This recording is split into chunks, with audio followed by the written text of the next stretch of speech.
at full power. Summary: 6 years into the 4th Shinobi War, Konoha is destroyed, so Naruto decides to time travel back to his childhood to change events with his godlike strength. Chapter 1: Hokage-sama? Kakashi's voice broke me out of my trance. I sighed to myself as I gazed at the ruins that once was the proud village hidden in the leaves. Konoha's fires still burned in the dawn that was threatening on the horizon.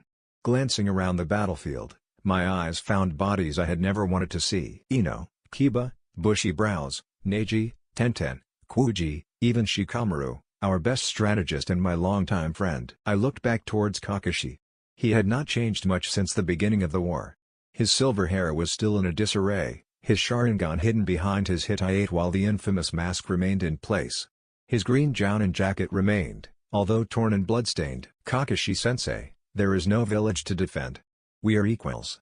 I heard my voice in my ears but was too numb from the battle to register what I was saying. Then why do you still call me sensei, Naruto? The Jounin shook his head, trying to lighten the mood but finding it unmovable. I heard soft steps coming towards us and turned slowly, watching Sakura walk away from our temporary camp holding a small baby. As she grew older, Sakura had never lost her fascination with pink and red. She now wore a black skirt and fishnet stockings with black army boots. Her shirt was still a bright red, but covered with a meshed top, giving it a darker appearance. Her hair was still vivid pink, ending near her shoulders as it had when she was a Chunin, her leaf Hittite still holding the locks in place. Congrats, Naruto.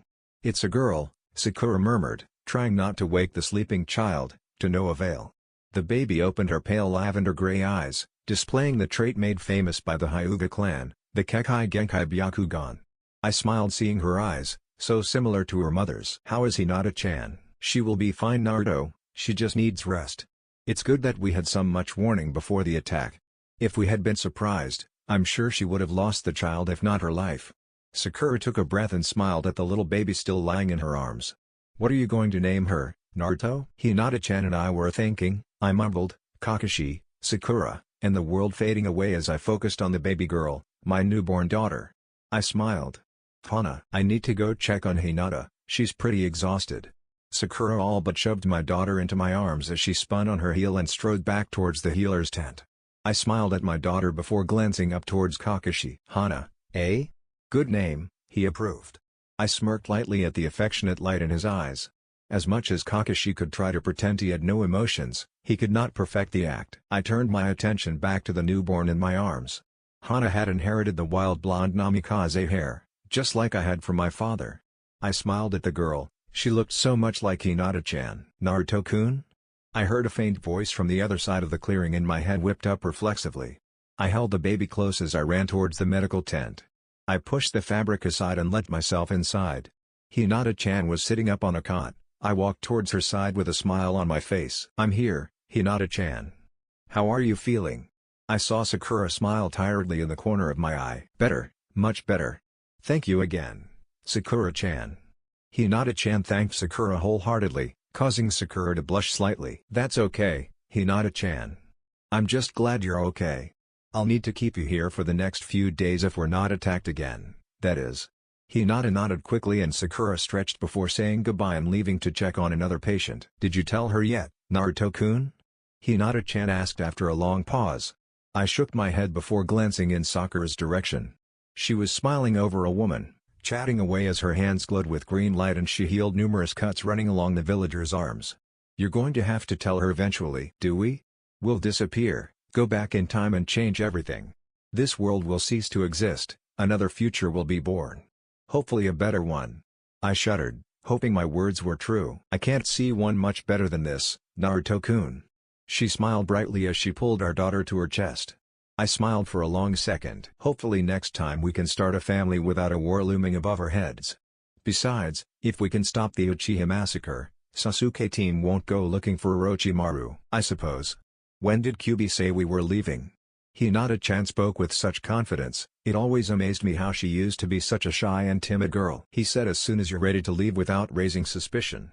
The cover story is we are going on a mission with Kakashi-sensei to investigate an abandoned Iwa base. Hake it.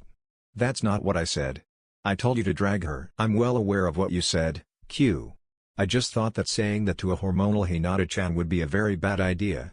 God, Hinata-chan's almost as bad as Sakura when we were all on Team 7. Well, hurry up.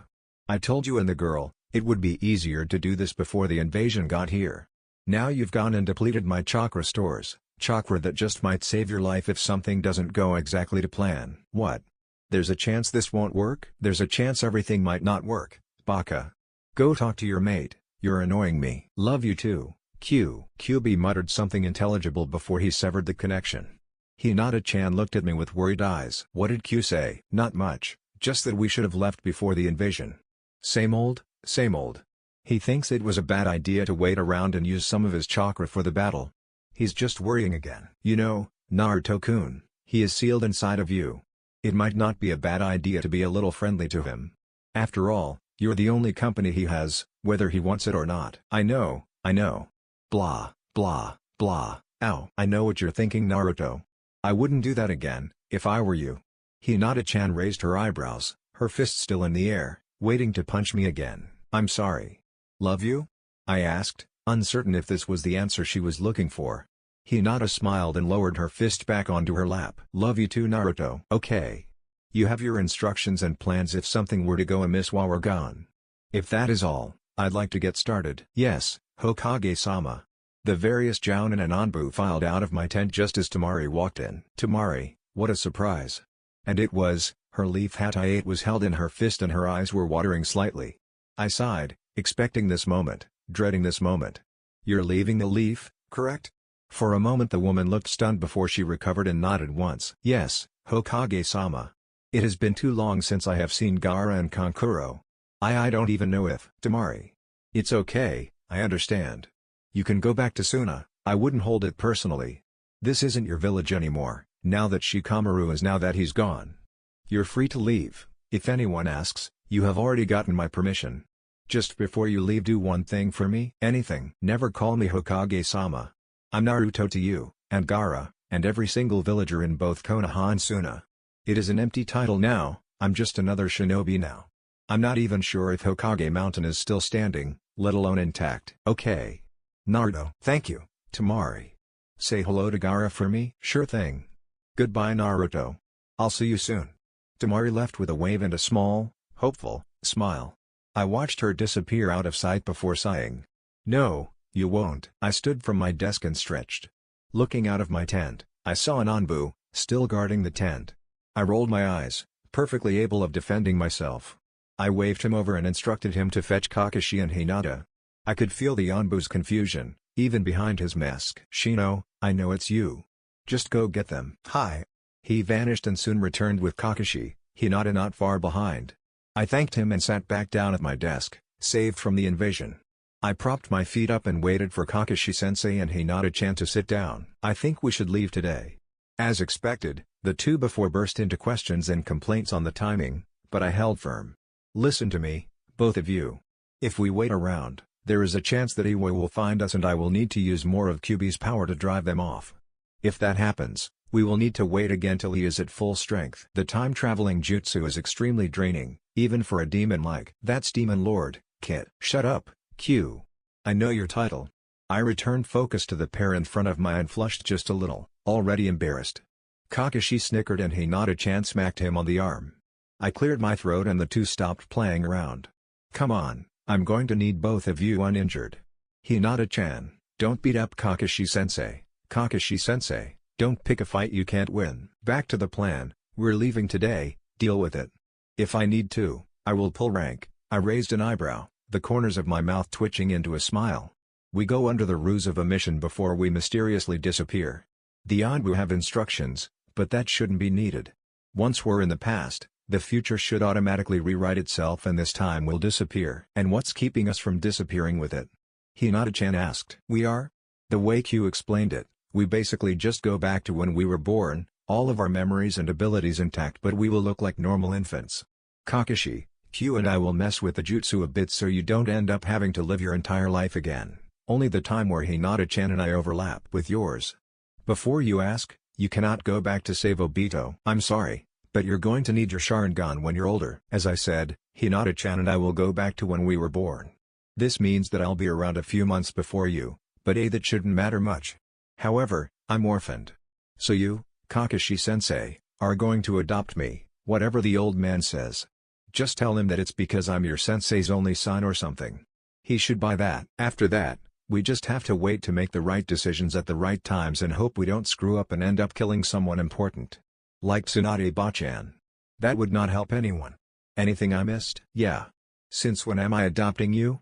Kakashi asked with a strange mix of anxiety and annoyance clashing in his mismatched eyes. Since I decided that if an Anbu captain is watching, people will be less likely to I don't know, throw a kunai in my leg? Cause that really sucked the first time around. I'd rather not do that again. Okay. What about Sage Mode? If I raise you, Jiraiya might not take you in. Irrelevant.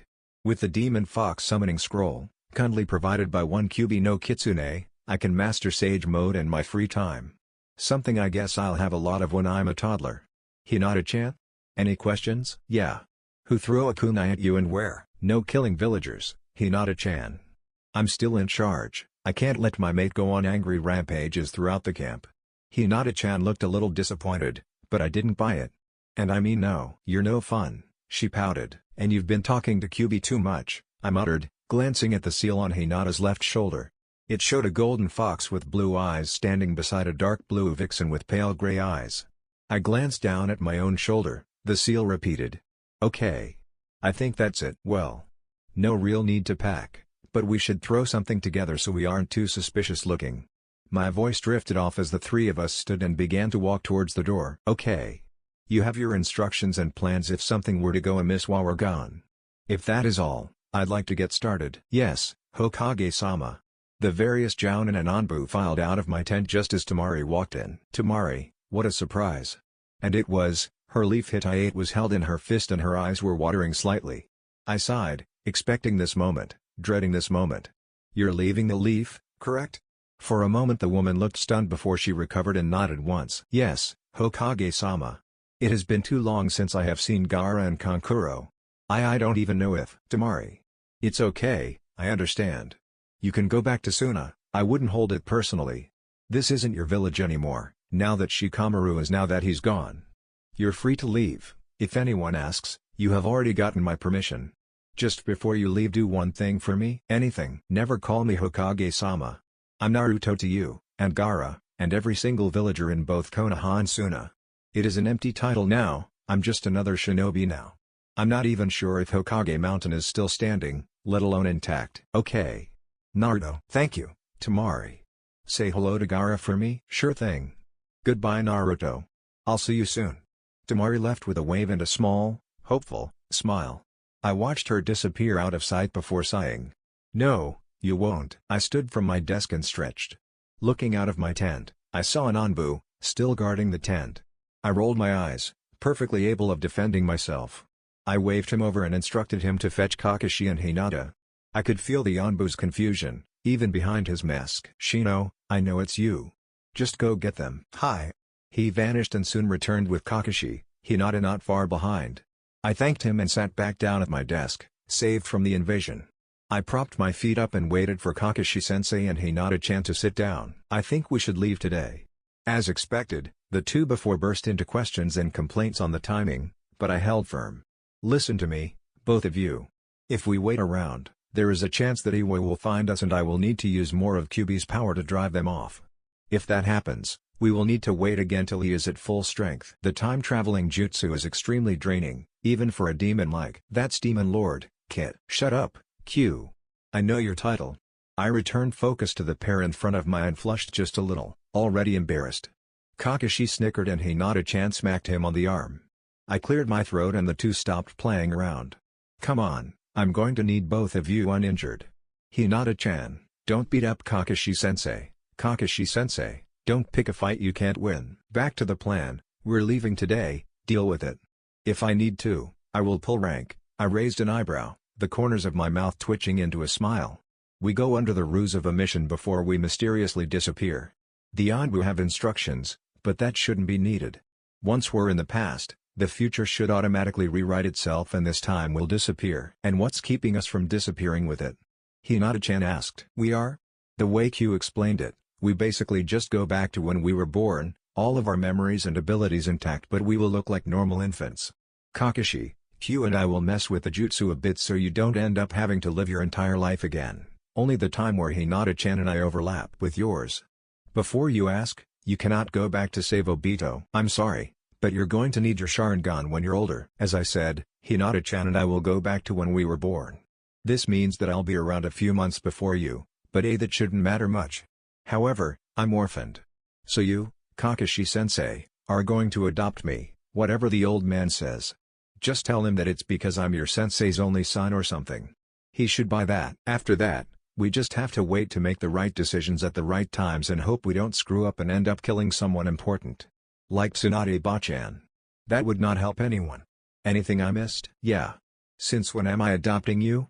Kakashi asked with a strange mix of anxiety and annoyance clashing in his mismatched eyes. Since I decided that if an Anbu captain is watching, people will be less likely to I don't know, throw a kunai in my leg? Cause that really sucked the first time around. I'd rather not do that again. Okay. What about Sage Mode? If I raise you, Jiraiya might not take you in. Irrelevant. With the Demon Fox summoning scroll, kindly provided by one Kyuubi no Kitsune, I can master Sage Mode in my free time. Something I guess I'll have a lot of when I'm a toddler. Hinata-chan? Any questions? Yeah. Who threw a kunai at you and where? No killing villagers, Hinata-chan. I'm still in charge, I can't let my mate go on angry rampages throughout the camp. Hinata-chan looked a little disappointed, but I didn't buy it. And I mean no. You're no fun, she pouted. And you've been talking to Kyuubi too much, I muttered, glancing at the seal on Hinata's left shoulder. It showed a golden fox with blue eyes standing beside a dark blue vixen with pale gray eyes. I glanced down at my own shoulder, the seal repeated. Okay. I think that's it. Well. No real need to pack, but we should throw something together so we aren't too suspicious looking. My voice drifted off as the three of us stood and began to walk towards the door. 10 minutes later, Kakashi and I stood at the camp entrance. We were surrounded by a small pack of ninja dogs as well as ninja foxes that I had personally trained with Kiba when he was still alive. The dogs repeatedly growled at my foxes who just danced around the canines grinning. Kakashi ordered them to quiet down when I suddenly heard Hinata-chan running towards us from the center of the camp. Sorry. Took so long, Hinata-chan smiled, out of breath. It's okay. What happened? Oh. Sakura-chan didn't want me to leave Hana behind so early so I convinced her to take care of her while we were gone. I nodded in understanding, seeing the disguised distress hidden deep within my mate's lavender gray eyes. It almost hurts to leave her here, I thought to myself while Kyuubi sighed in agreement. Welcome to parenthood, kit. Foxes are especially protective of their mates and their kits. Q? You're a dad? What, you think I've been stuck inside a human my entire life? No. I have 2 sons and a daughter. Aw, what are their names? The boys are wait. Why am I telling you? 'Cause you love me? Shut up and run, kid. Hinata's getting ahead of you. I smirked at the biju sealed into me and laughed once at his expense before closing the distance between myself and Hinata-chan. We're almost there, she said, sounding distracted. It'll be okay, Hinata-chan. Everything will turn out right this time. I won't have Sakura's obsession with the lonely Uchiha, you won't deal with my obsession of Sakura, and we'll be together again. And, just for good measure, your father can stuff it. Oh my god. He'll be alive again. And Hanabi. I'm not sure if I should celebrate or cry. I'd celebrate, everyone else will be alive again too. Or is that they're not dead yet? God, I hate time. I groaned to myself before Kakashi stopped dead in a wide clearing. We're here, he announced using his best "I'm so bored kill me now" voice, as I like to call it. Good. Q? Do you want to take over from here? Sure, kid. Okay, you 3 close your eyes, it's about to get really bright. And there might be a lot of noise. I've only done this once, and even then I didn't go to a set date. Hold on a minute. A bright light filled my eyes as I struggled to close them. I heard a woman yell and another woman announce something to the rest of the room. It's a boy. I kept my mouth and my eyes shut, not sure of how to react in this particular situation. Kushina? Kushina. Hold on. I need a doctor over here. Kushina, do you hear me? Stay with my, Kushina, don't you want to see your son? Naruto? I heard a very faint voice cough and I felt my head turn sharply towards the source as I opened my eyes slowly. On the hospital bed lay a red-headed woman who, in all seriousness, looked as if she were about to die. My eyes widened in shock as I realized what was happening. My mother is dying in front of me. I can't do anything to stop this. I spent the next few minutes in a painful silence, wishing my mother's heartbeat to start once more. It didn't. A pair of hands grabbed at me and I began to cry, confused and dazed at what was happening. I heard a man yell something about the Ondaime and a battlefield. My stomach rolled as I realized what was happening. My father, the fourth Hokage, was about to seal the Kyuubi no Kitsune in me, sacrificing his life for the village he had sworn to protect with his life. I felt a gentle hand on my arm, an attempt to distract me from the needle that was being embedded in my skin. I felt the anesthetic rush into my bloodstream and felt my energy leave me. I closed my eyes, giving up the urge to fight the drugs any longer. When I woke, I found myself looking at the face of the man that was holding me. I didn't recognize him until I saw the silver hair, the red and black eye. Kakashi? He isn't wearing his mask, I realized. Looking at his face for the first time, I was almost disappointed, the mystery finally solved. Hatake Kakashi looked strangely different, although normal enough, without his mask. I sat, almost mesmerized by the normalcy of the moment. I eventually noticed others in the background, old man, dozens of Anbu, a few jounin.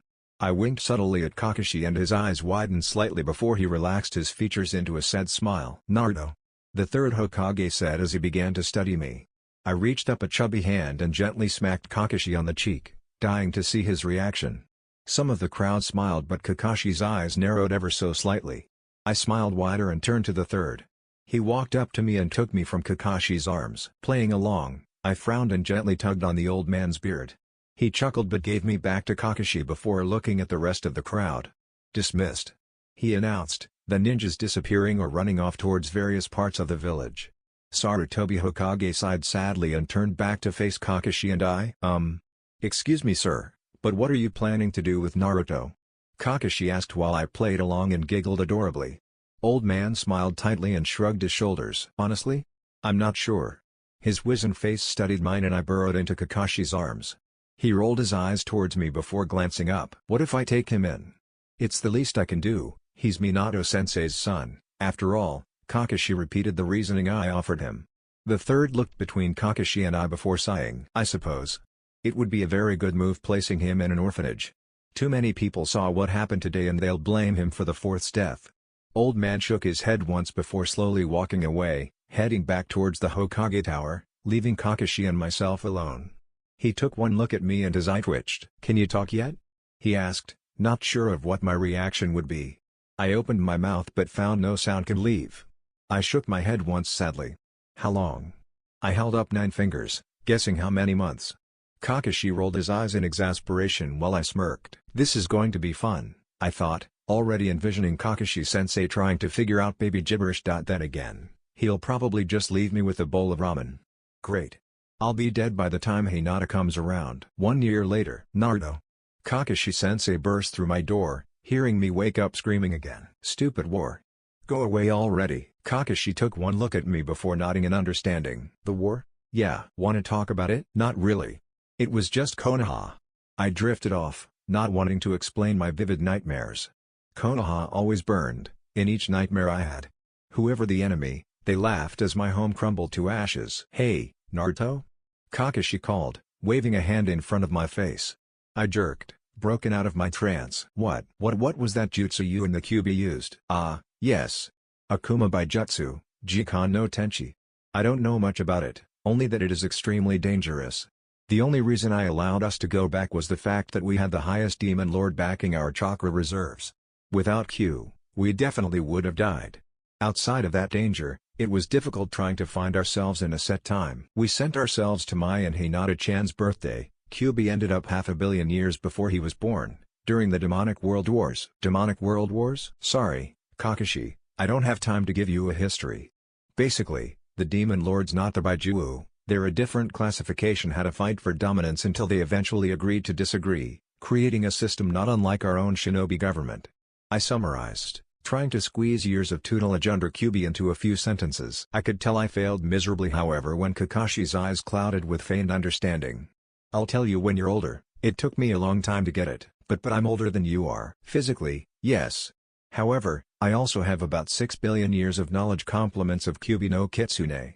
I win, I smirked, drifting back to sleep. 5 years later. I woke to a loud knocking on the door to Kakashi's apartment and chuckled, wondering which our crazy neighbors had come to scream about the evil demon this morning. This go round, all of the villagers were informed that I was the son of Namikaze Minato, But that didn't do much to discourage the more angry citizens from verbal assaults. I suspected the only reason I was not given to same treatment in this timeline was the fact that I was almost always guarded by my own personal Anbu. I walked out of my bedroom, only to collide with a tired-looking Kakashi-sensei. "What did you do this time, Naruto?" Kakashi groaned, walking towards the front door, still half asleep. I laughed again. "I'm not sure actually. It's hard to keep track of everything," I smiled, winking at the annoyed Anbu captain. Said Anbu captain glanced at me dryly before opening the door, revealing Hyuga Hiyashi, to both Mai and Kakashi's surprise. "Hiyashi-sama? Whatever Naruto did, I'm sure he didn't mean to." Kakashi glanced at me worriedly while I shrugged my shoulders.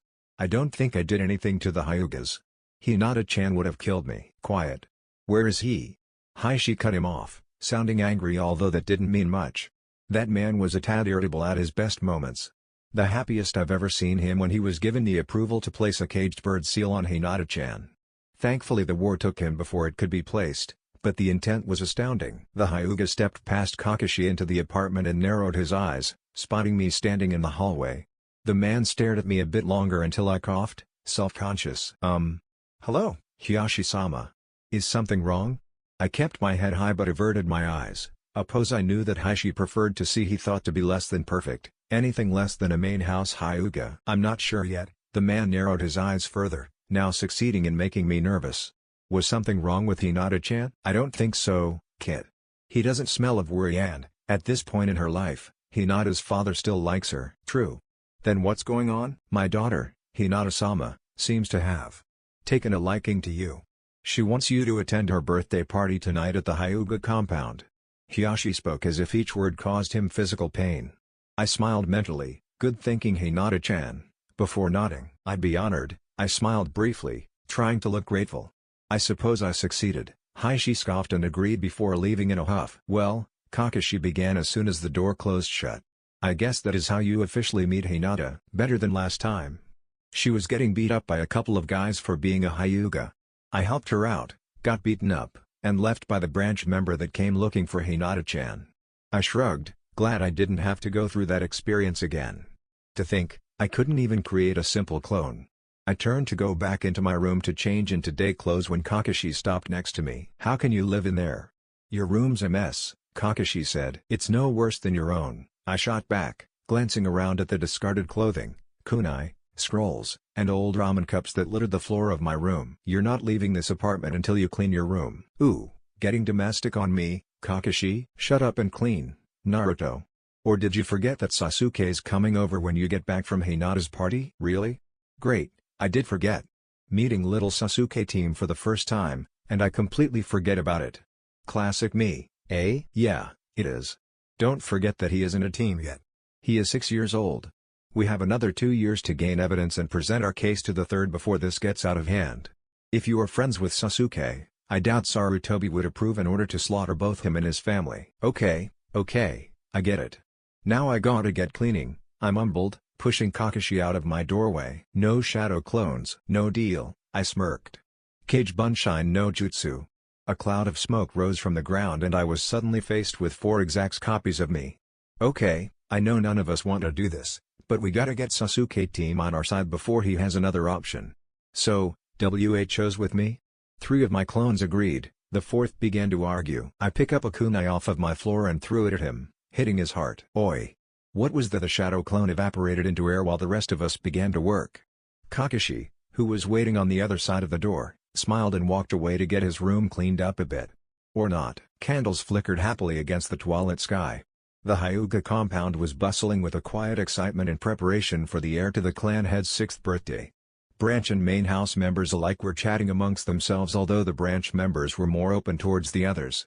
I walked off the main path, heading towards the small koi pond located behind the main house. I sat on a wooden bench, watching the sunset, when I felt a familiar presence behind me. "Hey, Hinata-chan. Thank you for inviting me to your birthday party." I grinned, what Hinata-chan often referred to as my fox grin, before returning attention to the sunset and Hinata-chan's steady heartbeat. "I'm glad that you could attend," Hinata responded, smiling coyly. I glanced away from the dying sun to look towards Hinata-chan. She looked adorable at 6, dressed in a smoky purple kimono that offset her eyes. I glanced back at my own attire, simple black pants, a plain white shirt, And a periwinkle tie not unlike the shade of her dress. She motioned once to my tie before laughing. Did you plan that? Not at all, Hinata-chan, I'm sure, Naruto-kun, she chuckled before a boy not much older than us burst out of the trees. Ha ha. You can't catch me, Tenten, he laughed over his shoulder. Seeing us on the bench, the boy blushed furiously as a young girl followed him out of the trees. Oh, you're so gonna get it. She stomped towards the boy before pushing him into the duck pond. She crossed her arms proudly before spotting us and blushing accordingly. That wasn't what it looked like. Her voice trailed off and I coughed to hide a laugh. Hinata wasn't so subtle, she grinned brightly and gave young Tenten a thumbs up. Tenten helped the boy out of the water and I only then noticed his gray eyes. The two walked off towards the main path, leaving us alone once more. That was Neji? I thought Tenten and Neji didn't know each other until they got put together in the same Junon squad. They didn't. Then how? Well, I may have invited a few more people than father would have liked. But, as you said in the past, or future, he can stuff it. Hinata-chan winked and I once again reminded of how timid and shy she used to be around people, especially me. I hadn't realized I was grinning like an idiot until Hinata's fist came crashing down on my forehead. Wow, what was that for? I didn't even do anything. What were you thinking about? Actually, I was thinking about the day I came back with Uro-senin. Do you remember the first thing you did when you saw me again? I asked for your help. I remember that I fainted like an idiot. No you didn't, it was adorable.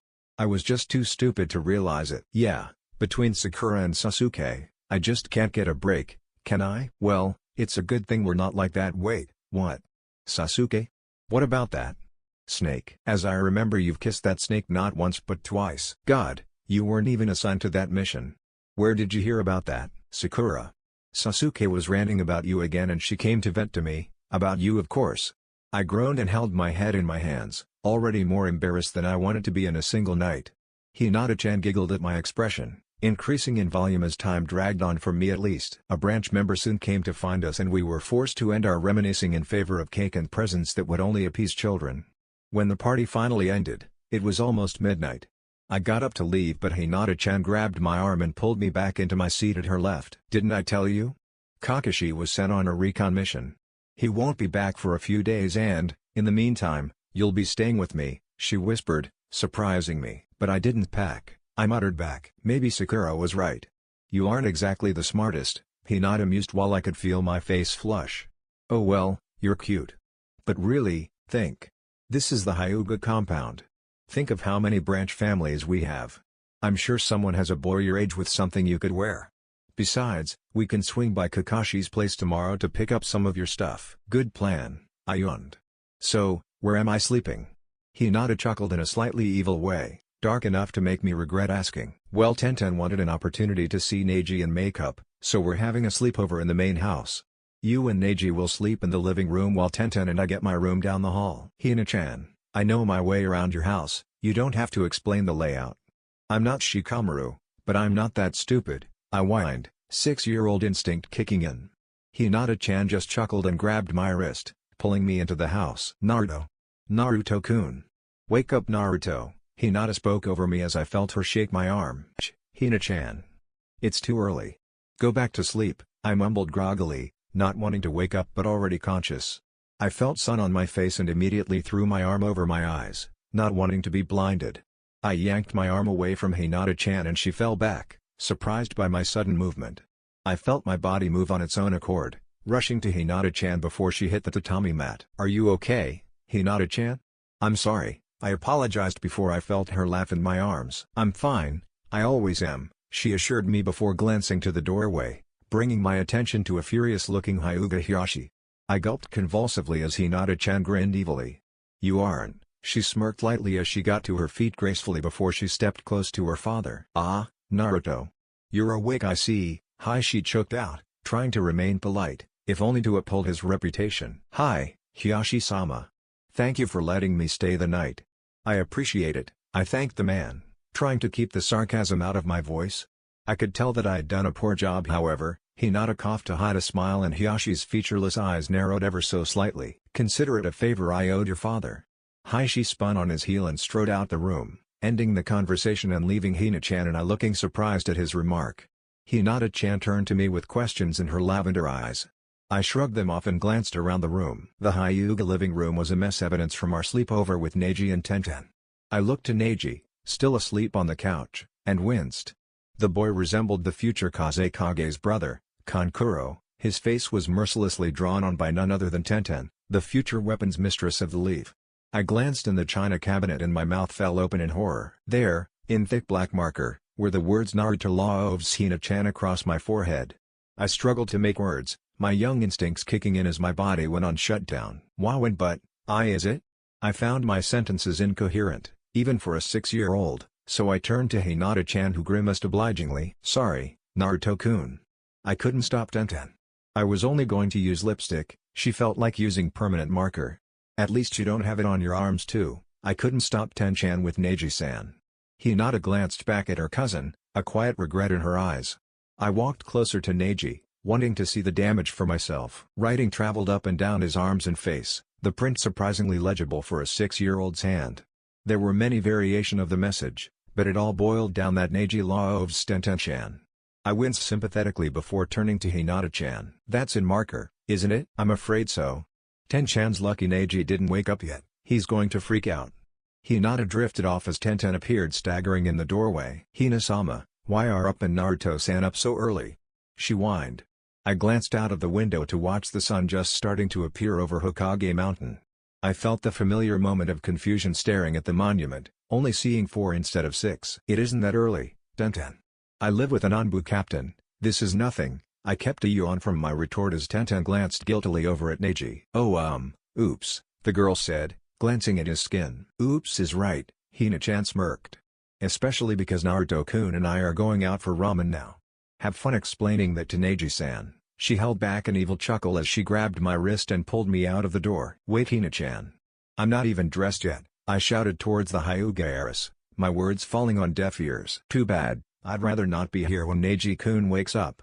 He might not have been as bad now as he was during the Chunin exams, but he had a very selective sense of humor. Hinata-chan glanced back at the quickly disappearing house with a worried light in her eyes. She's so cute when she's worried, I thought, smiling against my will. Instead of Hina-chan hitting me, something I expected, she smiled brightly in my direction. Thank you. In response, Hinata shook her kimono ever so slightly, the yellow and gray ink flashing in the muted sunlight. Oh, yeah.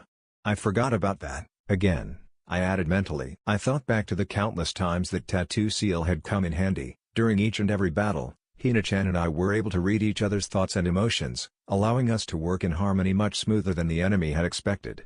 Until she had become pregnant, Hinata-chan and I had driven away droves of enemy ninja and even samurai, just by our seamless attacks. You always forgot about it when it wasn't the first thing on your mind. Hinata-chan smiled as she shifted her hand, now holding mine instead of dragging me by the wrist. I was a busy man, I defended half-heartedly. It wasn't that I had pushed Hinata-chan away from my mind, there were simply too many people, villagers and ninjas alike, who found themselves in my care. It was during those minutes that I had grown a solid respect for my predecessors, the former Hokage who had fought in the Great Shinobi Wars, as I found myself in the largest war since the time of the Sage of Six Paths. I know, Naruto-kun. I know that you had your hands full. I'm proud of you, of how long we managed to keep Konoha together. Too bad it wouldn't stay together, I responded sadly. Hina-chan looked up into my eyes and pulled me into a tight hug. It'll be different this time, Naru-kun. I promise. I love you, Naruto-kun. I heard my Hinata-chan's voice over our empathic link. I smiled before responding in kind, adding my own bit as I took note of my surroundings. I love you too, Hina-chan. Always and everywhere. Did you feel the Anbu in that tree? About 6 yards, 2 o'clock. Yeah, he's been there for a while. How much do you think he heard? Hinata's worried thoughts drifted their way to my mind, which I accepted and deliberated. It's hard to say. We'll know if we're taken to the Sandaime, I guess. I mean, we should probably tell him at some point. It'd be weird if we were stronger than everyone else in the Rookie 9. Not necessarily. I'm a Hyuga, we're trained to be prodigies. Even last time, when father hated me, I was still trained to the fullest. After all, it wouldn't do to have a weak main house Hyuga. With you, you live with the famous Sharingan Kakashi. I'm sure that Sarutobi-sama wouldn't think too much of it, Hinata-chan reasoned. Still, we've just been talking about a different time period. I think that might catch the old man's eye, if not Danzo's. Forget Danzo, the Anbu is still there. We have to act like we don't see him. Oh, Hinata-chan. I just remembered. Kakashi told me to say hello to Hiyashi-sama when I saw him. Could you tell him? Sure thing, Naruto-kun, Hina-chan struggled to stammer in an attempt to bring back the former Hyuga heiress. Thanks, Hinata. Are you hungry? Kakashi took me to this great place last week. They had the best food I've eaten in my life. I tried to be the idiot I acted like back in my childhood. Hinata-chan coughed daintily to hide a smirk. Oh okay, and Naruto-kun. Hinata-chan tried to giggle innocently before doing a handless technique I knew well. Jikohaza no Jutsu. She thought, her eyes rolling back into her head as she hit the ground in a faint. The Jikohazen technique was one that I myself had created. Before I had been made Hokage, I needed to find Sasuke team. I had made a promise to Sakura-san that I intended to keep. I hoped, perhaps foolishly, that Sasuke team would come back to Konoha after he satisfied his bloodlust, killing Hebi team's remaining henchmen. Needless to say, that idea proved false. However, with a little help from Shikamaru, I found a way to infiltrate Sasuke's main base, still hidden in Rice Country, as a dead body. I used the Jikohazen, adding more chakra so that it suited my needs, and fell into a deep sleep, seemingly dead with no signs of a heartbeat or breathing. I was slipped through security in a body bag. Sasuke, being the arrogant bastard that he was, needed proof of my death. Unfortunately, I woke up a moment too soon. I had to fight my way of the team's main base, starting in the center, 4 levels below ground. Either way, for better or worse, the Jikohazen was created. I watched as Hinata used my own technique to throw off the Anbu, still hiding. I smirked lightly and threw my young mate over my shoulder and turned on my heel, heading back to the Hyuga compound. 1 year later. Hey, Naruto? What are you doing? Don't you start in the academy today? Kakashi poked his head into my room as I sat at my desk, writing a short letter. Nothing, Kakashi. I just wanted to write this down so I don't forget it. Oh, yeah. Don't say anything to anyone about Mizuki that you hadn't in the original timeline. If you warn the old man, that means I don't have a good cover story for knowing the Kage Bunshin no Jutsu. Which I'm definitely going to need in the future. Besides, I'd love to learn some of the other jutsu on that scroll, I explained somewhat breathlessly. I stuffed the letter into my backpack and slung it over my shoulder as I prepared to jump out of the window. Wait, Naruto. You're 7. Wouldn't it be a little bit strange if you jump off the 3rd floor and land on your feet? There are only so many times I can brush off the neighbor's comments. Then don't, I smirked, shining out of my room and appearing on a rooftop nearby the academy. I spotted Hinata-chan waiting by the door of the academy. I jumped down from my vantage point and started to walk to Hina-chan. Hey, Hina-chan. Naruto-kun. Hinata-chan smiled quietly. You're almost late. So are you? I pointed out to the Hyuga heiress. Yes. But I was waiting for you. Come on, we don't want Iruka-sensei to get mad at us on the first day. Don't worry, we both know enough that he couldn't fail us if he wanted to. I just can't wait to see Sasuke team's face when I throw shuriken better. Hinata-chan raised her fist at my remark and I immediately took my words back. Don't worry Hina-chan, the massacre doesn't happen for another year and a half or so. Besides, I already personally heard the Sun Daime that he wouldn't allow the use of deadly force on Konoha ninjas. You heard this personally? How did you get into his office? Does he know that you were there? Yes, easily, probably not. In that order. His office does have an open window. How do you think Hiro-sennin got in so many times? I'm pretty sure he doesn't know I was there. If he does, he hasn't mentioned to either Kakashi or I, so I guess I'm in the clear. For now at least. I had an Anbu outside my room the other night. Yeah, I've had a few tailing me on and off the last week or so. Do you think Danzo is behind this? Nah, they're just regular Anbu. Not root. Kakashi has an eye on Danzo, anyway. He couldn't try much and hope to get away with it, not now. I guess. Hina-chan and I turned towards the academy doors, only to find an Anbu wearing a weasel mask blocking the entrance. Hyuga Hinata and Namikaze Naruto and summoned to the Hokage's office immediately. Your Chunin instructor has been informed. Follow me please, Itachi spoke from behind his mask. Hinata-chan glanced subtly in my direction and I gave a slight nod, pretending to glance at my blissfully orange-free outfit. Itachi had walked a few paces into the building and paused, waiting for us to catch up. I walked up to him and gave him a quick hug. It's nice to see you, Itachi-san. How's Sasuke doing? I said as soon as I released him.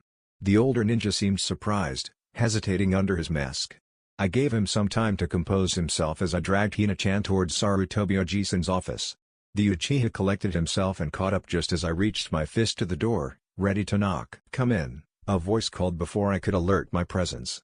Eyebrows together, I feigned a confused look, trying to be innocent.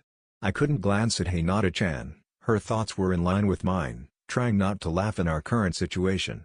I glanced around the room, surprised to see the elders as well as half the council hiding behind the Hokage and his Anbu guards. Ohio, Oji-san.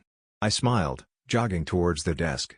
I stopped and ducked as I felt a kunai come dangerously close to my neck. I tried to retain my innocent child act, but my old battle-ready instincts kicked in as I spun downwards, grabbing the Anbu's wrist and twisting until I heard a faint crack and the ninja gasped, dropping the weapon. Has Root decided to assassinate me yet? Or is this a social visit? I coughed, dropping most of my act. I had my back turned to the desk, but I felt a chill travel down my spine as I heard Danzo chuckled humorlessly. I think I like this one, Hiruzen. He's either really stupid or really smart.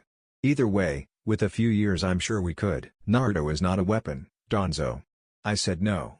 However, this is a matter that needs to be discussed, Hiruzen reprimanded the old warhawk, shifting his eyes to my stance. I realized I was primed for the taijutsu style I had created, the Warao Akuma, or the Laughing Demon. I shook myself out of the stance, walked slowly towards the desk and dropped the kunai onto the old wood. Keep your dogs on a shorter leash, Danzo. Kakashi already taught me how to defend myself. Also, I have no inclination to join Root. If anything, I'd go for the General Anbu Corps. Danzo narrowed his eyes dangerously. I'm sure that the man's glare, as well as the killing intent that radiated from the old man, would have froze a normal 6-year-old, but I had both seen and felt worse in my past. Danzo may have intimidated the council and the village elders, but he had nothing on Uchiha Madara. You don't scare me, Danzo. But I'm sure Kakashi already told you not to mess with me, I smiled, equally humorlessly. Hinata-chan put a hand on my shoulder comfortingly and I shot her a much happier grin. Well, Kakashi isn't here right now, is he? Danzo smirked, thinking he had won. I smirked and laughed under my breath, pointing to the window. Kakashi sat on the windowsill, reading from the orange book he was so fond of. He glanced up tiredly as he noticed the others jump at his presence. Thanks, Naruto. I was just going to watch, now I have to be involved. Kakashi complained to me. You don't have to be involved. You know I can take care of myself. After all, you're the one who taught me. I winked subtly at my former, or was it future, sensei. He smiled and rolled his visible eye. True. Either way, here's the mission report. Kakashi stood from the window, passing the Hokage a scroll.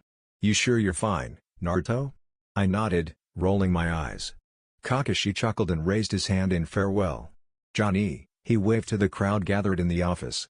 A few protested, but the ninja paid them no attention, jumping out of the window and disappearing in a Shunshin no Jutsu. So, I emphasized, drawing out the word, if Sarutobi Oji-san would come with me, I have something to tell him. And if you're worried for the professor's safety against a 7-year-old, Weasel-san can come too, I announced. I turned to Hina-chan and gave her a carefree smile. Can you stay here, Hina-chan? I think the council would get too antsy if the Hokage and Ananbu are up against 2 7-year-olds. Hinata-chan rolled her eyes, though her thoughts agreed to the wisdom. The Hokage and Itachi probably couldn't take us, even as 7-year-olds, if only because they'd be holding back. I looked towards the Anbu whose wrist I had broken. Anbu-san, give me your hand. I'm not going to do anything bad, I reassured the disguised ninja. He wearily gave me his hand after Danzo nodded at him. I held his hurt wrist in one hand, holding out the other to the crowd. Nobody freak out, I know what I'm doing, I murmured, concentrating my chakra onto my hand and causing it to light up with a green energy. I held my hand to the injury as I straightened the bones with my other hand. The Anbu winced once as I reset the bones, but remained still until I took my hand away and smiled. Sorry for that earlier, I noticed Danzo's signal for you to attack. It was my fault, I could have just taken the kunai away. Are you better now? How did you just? A council member stuttered before Narashikaku, Shikamaru's father, elbowed him in the ribs. Medical ninjutsu. Keep up, he frowned tiredly. I think he meant to ask how I have enough chakra control, or even basic knowledge of medical ninjutsu, Nar-san. I smiled tightly. I'll ask again, can Weasel-san and Hokage Oji-san come with me? The two ninja came to my side, albeit warily. I shook my head and tried to be good-natured, seeing as I was almost kidnapping two ninja. Inoiki-san, you should come too. Just so you guys can relax, we'll be in interrogation room 3. Knock if you absolutely need to come in. I glared pointedly at Danzo, sending him and only him a short burst of killing intent. He shuddered and stared at me confused, probably wondering just what I was. Inoiki-san, I'm sorry, can I speak to you in private for a moment? I asked the blonde ninja. He studied me for a moment, probably sizing me up, before nodding wearily. I led him a bit away from the group, close enough that they could see us but not hear a word exchanged. "What is it?" he asked, sounding tired. "I just wanted you to know, there are something in our world nobody should know. I'm sorry if what you're going to see causes you pain, but you need to see what happens. You more so than the other council members. Why? Because well, honestly, I'm going to use something that you might not appreciate." "And what would that be?" "Omoida Oeraku no Jutsu. The memory walk. It's one of your clan jutsu if I'm correct," I explained, waiting for the inevitable explosion that would be the blonde ninja's reaction. Surprisingly, he made an effort to keep himself calm before speaking, albeit in a strained tone. "And how, may I ask, did you learn such a high-level Yamanaka jutsu?" He emphasized his clan's possession of the jutsu and I sighed. "You'll find out in about 2 minutes, when I show you, Itachi, and Oji-san. And yes, I know that Weasel-san is Itachi-kun. He summons weasels, if you're curious."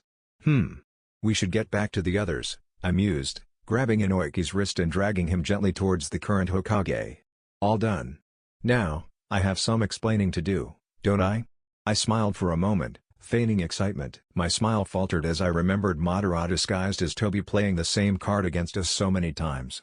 I heard a small growl in confirmation emanate from Inoiki, so low that I'm sure the others didn't hear it. I felt a small nudge in the back of my head and I sighed. "Scratch that. Stay here, and make sure nothing happens." "I need to check on something." I rolled my eyes as I sat in the lotus position before glancing at QB, pacing in my mind. "Is something wrong?" I asked my own demon. "Something's not right. I'm not sure what, but something is different." "Of course something is different. I'm about to tell 3 ninjas that I'm from the future, can summon foxes, and that they all die." "What isn't different?" "The village elders. They fidgeted too much. I think it has something to do with the Uchihas." "Is this because of the Sharingan again?" "Listen Q, I know that they were ungrateful jerks, but you can't do anything about it now. They all have the Sharingan but, as far as I know, none of them have the Mangekyo. Not even Itachi." "Still. There's something wrong, kid. Something missing." "What is it?" QB continued to talk, seemingly to himself, so I retreated out of my mind. Coming to my senses, the first thing I noticed was Inoiki on the floor. I stared wordlessly at him for a moment before coming to a conclusion and groaning. "Tell me he didn't try to do what I think he tried to do." Itachi shook his head, kneeling at Inoiki's head. I grumbled to myself, not sure of what I was saying. I focused chakra to my hands again, placing one hand on Inoiki's forehead and another on his heart. "Come on, Inoiki.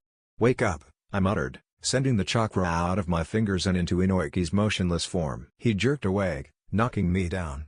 "Damn, Inoiki-san. All I did was wake you up." "No need to get violent." I rubbed my bruised shoulder before shaking and losing the joking facade. "Don't tell anyone what you saw until after I'm done. They won't understand with what they know." "No offense," I added, seeing the offended faces of Oji-san and Itachi, his mask now sitting atop his head. "None taken." Naruto-kun. Itachi chuckled slightly. We all stood and I led the way to interrogation. "First of all, I want you to know that I hadn't intended on showing any of this to anyone yet." "Why was it that you suspected me?" I asked. Itachi and Inoiki shrugged their shoulders. Oji-san narrowed his eyes. "Suspected you of what, might I ask?" "Danzo thought that, if I see you, he'll be able to convince me into giving you to Root." "Thought, I guess he'll have to persuade you as well, seeing how well informed you appear to be," the Sundaime Hokage mused. "Yeah, that's not going to happen. But honestly, you two had no idea that I was anything other than Namikaze Uzumaki Naruto? Are you something more?" Itachi's joke died when he saw me, with a straight face, nod. His eyes narrowed suspiciously and he subconsciously took a half step in front of the Sandaime. "Calm down, Itachi. I'm not going to do anything out of line. Even if my furry little friend wants otherwise." I pointed towards my stomach, the demon lord's fur bristling at being called little, furry, and my friend. I smirked at his emotions but steeled my mind to reject influence from his poisonous chakra. "Hake it.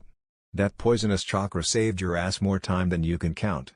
And don't even get me started on." I cut the connection to his consciousness and winced as he took some of his chakra out of my inhuman reserves.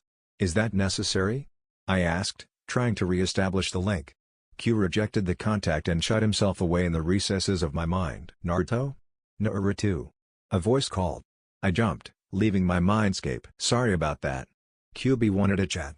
Sandaime visibly paled while Itachi took a step back. Inoiki held his ground, having seen us have a discussion inside my mind. What I hadn't expected was the ninja to be so brave. The blonde snorted and rolled his eyes at the two ninjas' reactions, acting like he wasn't at all bothered. "What did he want?" Inoiki asked, seeming truly interested. "Not much. He thinks I'm being ungrateful towards him, so he cut down the amount of chakra he gives me. Kind of like an allowance. And, before you ask, the chakra doesn't corrupt my judgment or anything like that. It just improved my senses. It's kind of cool actually. I've been practicing enhancing my vision. It works really well, but it had a strange side effect." "Side effect?" "Yeah. Wanna see?" I dared the ninja. He thought for a moment before nodding briefly. I closed my eyes, focusing my chakra similar to a ninja activating an ocular jutsu such as Sharingan and the Byakugan.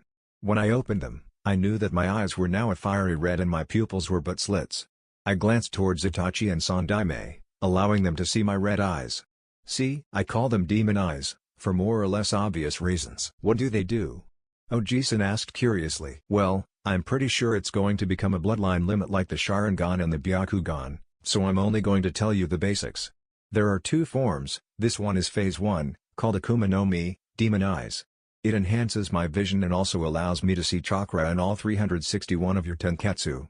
Also, it automatically breaks most genjutsu. I've been wondering if it can break Tsukuyomi, but I severely doubt anyone would be willing to test it on a 7-year-old. Maybe when I'm older. But I digress. The second form is named Shi no Mi, Eyes of Death. I pressed more chakra to my eyes, trying to trigger the transformation. From the gasps, I surmised it worked, causing my eyes to darken to black, even the whites. The only color remaining were my pupils, still crimson and slits. I haven't perfected this form yet, but I only discovered it a few weeks ago. So far, I know that, unlike the Mangekyo Sharingan, it doesn't deteriorate my eyesight.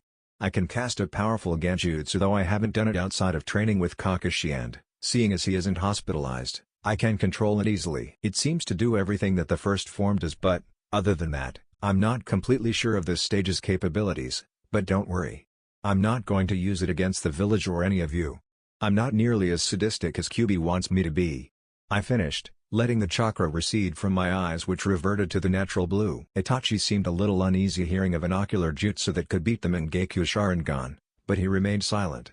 Oji-san seemed more concerned with how I knew Kyubi. I stood before my small captive audience, trying to decide the best course of action. My main dilemma was to find a way to tell them the truth in a way that wouldn't cause them to A, not believe me, or B, believe me, not believe I could control Kyubi, panic, and end up telling the entire village about the Rokudaim's return to the past. "Hey Q. Any ideas that don't involve a massacre?" "Well, you could always wait." "Did you say no massacre?" Nope, I got nothin', kid. Guess you're on your own for this one." "I don't think so. I got an idea. Time to summon. And don't kill anyone this time, I'd rather not have to revive anyone else. That jutsu takes a lot out of me and I don't even have any extra souls with me." "Fine," Kyubi grumbled while I retreated out of my mind, returning attention to the three ninjas in front of me. Now calmed down from my earlier, Itachi was leaning against a wall, trying to maintain a calm and collected facade, but I could see the turmoil and confusion in his eyes. Inoiki was questioning the Hokage, asking if he was sure that I hadn't recently been near the Yamanaka house. The Sandaime himself looked more agitated than I'd ever seen him. I stifled a laugh, forming a mental image of Hiruzen punching Inoiki into a wall. "Oji-san, as funny as it would be, don't beat up Inoiki-san. He has a reason to be so determined." "And what reason would that be?" Hiruzen asked, his eyes narrowing slightly at Inoiki. "Because I know a lot more than he'd like me to know. For example, I can successfully utilize some of his most complicated family jutsu," I explained. "Now, will you kindly shut up? I have a lot to explain and this information is not for Danzo's ears. I doubt Hinata-chan, as talented as she is, will be able to keep the team away for long. Probably another 15 minutes at most. This is highly sensitive information and I'd rather not add to Danzo's chessboard of politics. Any questions? I'd like to get started." "Yes, why do you know Yamanaka jutsu, let alone any jutsu? You're barely 7 years old." "A 7-year-old raised by Sharingan Kakashi, son of the White Fang. Is it surprising that I'm different from other 7-year-olds?" I asked rhetorically. "As for the Yamanaka jutsu, all in good time, it's one of the things I'd like to explain. First, you should all know that I am the holder of a summoning contract." "Nobody freak out, I'm going to summon one of my favorites," I explained, my hands flying through the seals. "Kushios no Jutsu." The smoke cleared quickly, revealing a small fox. She was a mortal fox that I had rescued just last winter after I found her training. She had dark gray-blue fur that was streaked with white. She looked at me with intelligent eyes, questioning me as to why she was summoned. I must admit, I was proud at how my audience reacted. Not a single one fainted. Itachi lost his balance and fell a step forward. Inoiki's eyes widened and he took a step back, perhaps subconsciously. The Sandaime himself looked shocked at the appearance of my friend. How did you and Hiruzen stammered, staring at the small fox with suspicion and disbelief. This is Koyuki. I found her last winter when I was training. She was injured and I helped heal her. Don't worry, she is a mortal fox. She can't grow and destroy the village. Although she is becoming a great ninja fox, I smiled, scratching my youngest summon behind the ears. She grinned as only a fox, and myself, could and leaned into my hand. Don't be fooled, this girl can probably take on the strongest Inuzuka hound and win without a scratch. She's highly intelligent, even for a fox, and is learning English quickly. She's learning English? Itachi questioned, looking at the fox incredulously. I nodded to Koyuki and her grin widened. Of course I'm learning. Only Naruto-sama can speak to foxes and I needed some way to squeak to the rest of you, Koyuki said clearly, as if the other ninja would have a hard time understanding her. Speak, Koyuki, not squeak, I corrected smiling. Have I mentioned how difficult your language is? It's a lot less logical than Kitsune. Too many exceptions to your own rules. My summon shook her small head daintily. So, why am I here, Naruto-sama? I thought I'd take it slow with these three. I didn't tell them about the big thing yet, I explained. All of my summons knew about my trip through time, either being told by Kyubi as we passed through the timeline or by myself as I befriended each one. Ooh, can I stay and watch? Koyuki's vulpine eyes laughed with me as she envisioned the trio of uninformed ninjas' faces as they took in the new information. Sure. Okay, nobody freak out. I'm going to use a Yamanaka jutsu to show you something. It'll be long and complicated so just let me. I allowed my voice to drift off as I walked to the door and placed a time seal on it. Okay, that should give me enough time to show you and calm you down enough that you can leave. My hands went through the seals and I whispered Omoido Oeraku no Jutsu. The interrogation room melted away, drifting first into my inauguration ceremony, my friends congratulating me on finally becoming Hokage. I pressed the memory to my mind, willing it to stay in place. I am Namikaze Uzumaki Naruto, Rakudaime Hokage of the village hidden in the leaves, I said in the most serious voice my 7-year-old vocal cords could manage. Any questions? I smiled, 3 ninjas hitting the floor. Koyuki, now clinging to my shoulder, purred in delight. I was right, that was punny. Funny, I corrected, still smiling. I took the image in front of me and pressed it to the seal I shared with Hina-chan. Tilda in the Hokage's office. Tilda. Can't we go with him? One of the council members, one of the few civilians in the room, asked. No, you can't. Naruto-kun deliberately said not to, and you aren't in a position to question or disobey them. Hinata pressed her hands to her temples, trying to get rid of the headache that the council was steadily adding onto. And who's to uphold them? The civilian smirked, taking a step forward. Hinata smirked and disappeared in a blur, reappearing right next to the civilians with a kunai held close to his neck. That would be me, she smiled angelically. She moved again, appearing sitting in front of the door twirling a kunai in her right hand. Personally, I'd rather go to class. However, I was summoned to the Hokage's office. And here I, and all of you, shall stay until the Sandaime returns. Hinata added seriously before laughing loudly at the image that had just made its way into her head courtesy of her joint seal. The others in the office shifted uneasily, held captive by a seemingly insane child. Tilda interrogation room 3 Tilda. I shook my head, chuckling at the 3 ninja before summoning another fox, this one a 2-tailed demon fox. Might as well start it slowly, I reasoned to myself while Kyubi roared with laughter. And they call themselves ninja? Kit, that was too funny, you have to do that again later. I'd love to see the Haruno's face, Kyubi laughed, shaking my mindscape. Can you wake up Inoiki? I asked the demon fox. She glanced around, recognizing the blonde ninja from my memories. Koyuki rolled her eyes and walked over to Itachi, ready to kick him awake.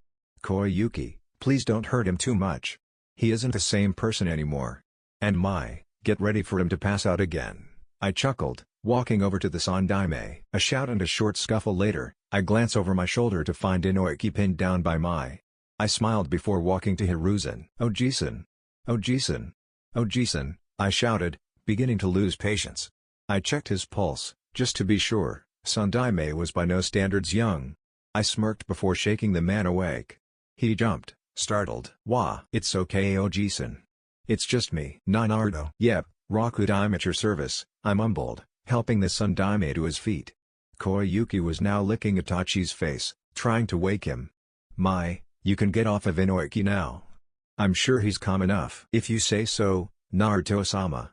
Mai nodded her head once, retreated off of Inoiki's form, the blonde ninja getting to his feet shakily. Sandaime frowned, studying Mai for a moment before gasping and pointing at her. "Shishize." "I'm fully aware Sandaime. She is also one of my summons. If you or this village makes one wrong move towards her, I shall personally defend her and punish those who have acted against her, the punishment equal to the crime. She may be a demon fox, but she is more civil than a disturbing number of humans. And, unlike some of her relatives, she is probably the least bloodthirsty fox I've met, mortal foxes included. For that, she has my respect and should also have yours," I concluded, smiling at Mai. "You may leave if you want. I know you don't like to be in such proximity to humans, especially the leaf." She smiled gratefully before vanishing in a quick burst of smoke. "Why is your summon so uncomfortable in Konoha? The only demon fox we've had problems with is now sealed with you," Inoiki asked, confused. "She is neither fond of or against Konoha. The only reasons she has an opinion of the village at all is because I came from here and, as you said, a part of her family is sealed in my stomach." "Her family?" a voice asked. I glanced over to the door and saw Itachi now standing, Koyuki walking back towards me. "Hi. She is Kyubi's niece, the only daughter of his youngest sister. Her father and mother are now gone, murdered by Ua long ago when she was just a one-tail. She was taken in by Kyubi and his mate, Haiko. Kyubi was the closest family she had until he was sealed within me by my father." "How were her parents killed? Weren't they demons?" "Demons aren't invulnerable. They can be wounded and killed, but it is so difficult few every attempt to attack the higher demons such as foxes. There are very few weapons and jutsu that can even touch demons, most of which cause catastrophic damage to the user.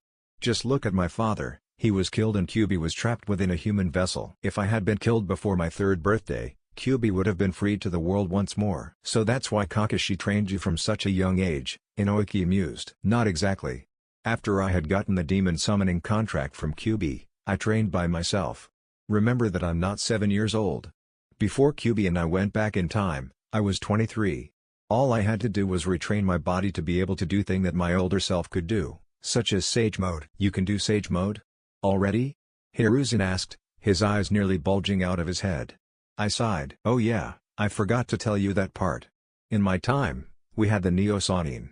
Like the original, we were all under the same sensei when we're Jinan. After that, we separated and were each taught by one of the original Sannin. I was taught by Urasenin, Haruno Sakura by Tsunade Obachan, and Sasuke taught by Hebi Team. A while after I mastered the Toad Sage form, I received the Demon Fox summoning scroll and signed it. Unfortunately, that nearly annulled my signing of the Toad contract. The chakra needed to summon Toad skyrocketed and I couldn't summon Gamabunta and have enough chakra to use my best jutsu.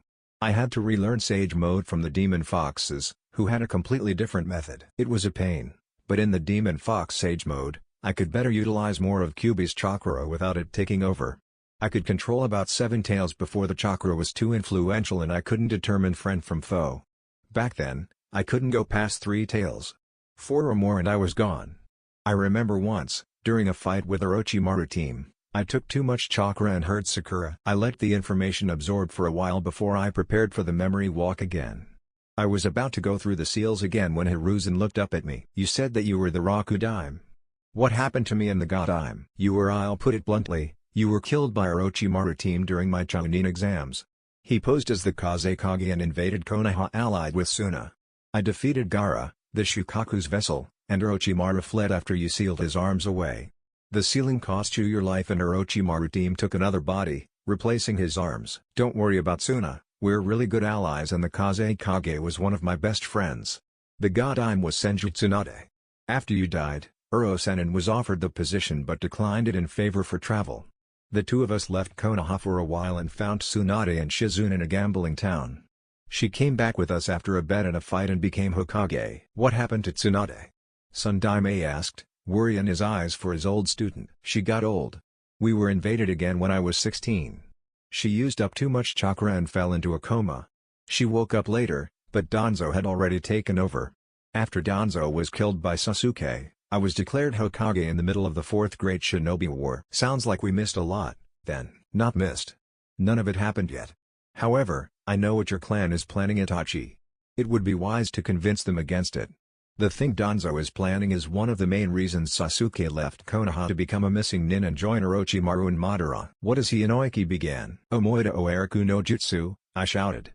Dozens of memories, my memories, spun around us in two lines, one much longer than the second. This is my version of the memory walk jutsu. Instead of showing you a single memory, it rearranges everything you know into timeline. I have two timeline because I traveled back and changed my life from the beginning, I explained, comparing the two timelines at the same point. In the original, during the Kyuubi Sealing Festival, I was beat up for killing the villagers by those who thought I was the fox. In this timeline, I've had a birthday party. This way, I can compare my lives and give you a glimpse of my past and your possible future. I pulled events out of the timeline, Team 7 going to get ramen, Sasuke getting his Sharingan, fighting Orochimaru in the Chunin exams, promising Sakura that I'd get Sasuke back even if it killed me. I showed myself training with Uro Sennin, coming back to Konoha after years of traveling and training, Sakura and I fighting Kakashi as we tested our teamwork again after years of being separated. The rescue mission to save Gaara, the Kazekage and my friend. Battling Akatsuki members, including Itachi, and winning most of the time. Hearing news that Sasuke had killed Orochimaru and later Itachi, but still refused to return to Konoha.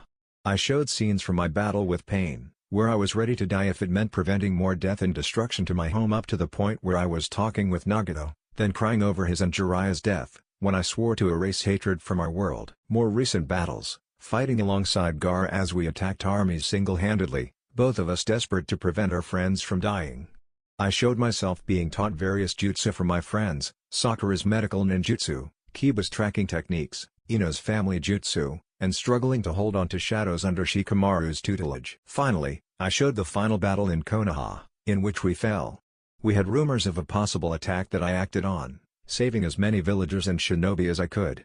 My orders for evacuation could not save everyone, however. Ino, Kiba, Bushy Brows, Neji, Tenten, Kuji, and Shikamaru had all fallen in that one battle, trying to buy everyone else time to escape. I had fought in that battle, using my father's Hiraishin in an attempt to keep everyone protected, a plan that had failed. I finally showed a happier memory, holding my daughter in my eyes and seeing a smiling Hina-chan and Kakashi looking at me trustingly. Deciding I had shown as much as I could, I pulled out of the timeline. I turned away from my memories and faced the three ninjas. Itachi was kneeling, breathing heavily. The Sandaime looked concerned and kept his eyes averted. Inoiki looked angry. Seeing my memories of his daughter's death caused his blood to boil. This is what I want hidden from Danzo. Itachi, I don't know if I should keep you away from Danzo or not. What you did caused so much. If you don't, then all of my memories will be void and I wouldn't be able to predict anything correctly. You won't leave and become Jiraiya's spy in Akatsuki, you won't be killed by Sasuke and give him the Mangekyo. But I can't ask you to kill your family. I'm sorry, but that decision is yours and yours only to make. Inoiki, I'm sure that wasn't the best for you either. I know for a fact that Ino and Lise are your world. It probably won't help, but the only reason you weren't there is because you had already died fighting Uchiha Madara protecting Ino. You gave her and her newborn son time to escape. Your death is what convinced her to teach me Yamanaka Jutsu. You and your daughter are the reason I know your jutsu and they saved my life more than once. I smiled sadly at my memories, turning to Sandaime. Let me just say, I really missed you. Now that I think about it, you were really annoyed by me in the past timeline. All I did was jump around, shout about how I was going to be Hokage, and yell at Kakashi-sensei for being late all the time. You had to convince Iruka-sensei to teach me, and even he wasn't too happy about it until I convinced him that I wasn't Kyuubi. And who can forget about the Will of Fire speeches? Okay, I guess you can, because technically you've never said them, but I'm rambling. I laughed quietly before I heard a slow knocking on the door. Hinata-chan sent a quick apology through the seal. It's okay, Hina-chan. We've just finished, I said to her through our link. I'm sorry, he had the Anbu and the council try to tackle me or something. I probably could have beat them, but that would have looked off, a single 7-year-old going against 12 ninja and winning? A little too much to expect, even from the Hyuga heiress, she responded, a little sarcasm when she talked about her position in her clan. I know. I put a time seal on the door anyway. Just leave it to me. Naruto-kun. Beat up Danzo for me? Maybe when we're older, it'll look less suspicious, I laughed, feeling Hinata-chan mentally pout at me. I rolled my eyes back at her and walked towards the door, ripping off the seal and focusing chakra in my hand to burn it. "Yes?" I asked the assembled ninja. Danzo stood amidst 3 masked ninja, all wielding kunai and ready to rush the door. The Warhawk himself stood flabbergasted at my casual response and, at his pause, I turned my head back to Hiruzen. "I'll see you later, Oji-san," I shouted into the room, winking at the trio. "Come on, Koyuki. We're late for class," I shouted, jogging back towards the Hokage's office where Hinata-chan was waiting for me. After school, Hinata-chan and I walked back towards the Hyuga compound where a branch member was ready, as always, to take her either to the main house or to the dojo for training in the Juken. We walked calmly up to the gates and greeted them. A young woman looked at me with narrowed eyes as she listened to Hina-chan's pleas. "And as long as Naruto-kun's there, I'm not going to get hurt. I'll probably just watch him for a while then come back. Please. Please please please." Hinata-chan begged. Judging from the feel of her thoughts, she was trying not to roll her eyes just as desperately as I was. After a while, the branch member was worn down by her reasoning. Okay. She quieted Hina-chan. "How about this? I'm going to go for a walk and tell Hiyashi-sama that you came along. If you aren't back by the time I reach this front gate, you'll be the one to explain everything to your father." "Thank you, Shiratori-chan. I'll be back really soon, okay?" Hinata-chan shouted over her shoulder, dragging me behind her. After a while, she stopped and spun around. "So what's so important that you needed to wait till after school to tell me?" "Not here. We're going to the 44th, I explained and Hina-chan visibly paled. "You don't mean..." "Don't worry, I've been going there to train for the last few weeks. Everything in there knows not to mess with me," I said, grinning my trademark grin. "I'm sure," she said, shaking her head slowly in exasperation. "Is this that serious that we have to go all the way there?" "Yes. Are you up for a race?" "Oh, you're so on. Kai," she smirked, deactivating her chakra-sensitive weights and stretching. I followed suit and smirked as I felt over 200 pounds of pressure disappear from my limbs and chest. "What are you up to on your weights?" "I have 20 on each arm, 25 on each leg." "That's nothing, I have 45 on each limb and another 25 on my vest." I smiled at Hinata-chan and got into a runner's pose. She rolled her eyes and shifted into the pose, knowing that she'd lose this race. "On your mark, get set." "Hey," I shouted, watching Hinata-chan run off without me, only a dust trail left behind her as she rocketed away from the village. When I caught up with Hinata-chan, the gates to the Forest of Death were in sight. I leapt past her in a long bound and jumped close to the gate, flying over the high gate and landing on a tree on the other side. Hinata-chan stopped dead in front of the gate, glancing upwards before shaking her head and slipping in through a hole in the fence a few yards away. "Cheater," I teased. She just smiled and flipped her hair away from her face and jumped to meet me in the trees. My hand formed the ram seal and I felt the weight return to my body. "Follow me and stay close, the animals in here don't know you as well as they know me," I cautioned her. "Okay, I'll be right behind you," she reassured me lightly, reactivating her own weights. I rocketed through the trees, following my path of kunai slashes towards my favorite clearing. After a few minutes, it came into view. The clearing itself was huge, about 120 yards long and 50 yards wide. Dotting the grass were craters of various size, all remains from my former training sessions. Unlike Team 7's training grounds, where I still went while it was unused, I only used the Forest of Death during the more serious ventures that I set for myself. Here I could train without fear of being discovered. I had never been followed into the Forest of Death and only Kakashi knew the exact location of my clearing. It was here that I relearned the Rasengan and Rasen Shuriken. I had mastered Sage Mode in this clearing and began to learn the Hiraishin with a 3-pronged kunai given to Kakashi by my father when Kakashi was promoted to Jounin. "What happened here?" Hinata-chan asked, looking short of breath at all the destruction. "I was training. There's a reason the animals know to leave me alone," I shrugged. I jumped to the branches of my favorite tree and sat down, patting the limb beside me. On one of my first trips to this clearing, I had discovered that, from the top branches of this oak, I could see all of Konoha spread below me, Hokage Mountain in the distance. The mountain still seemed empty, lacking both Tsunade's and my own image carved into the rock. Now, gazing at the village, Hinata-chan jumped up beside me and smiled at the view. "This is beautiful." "I know.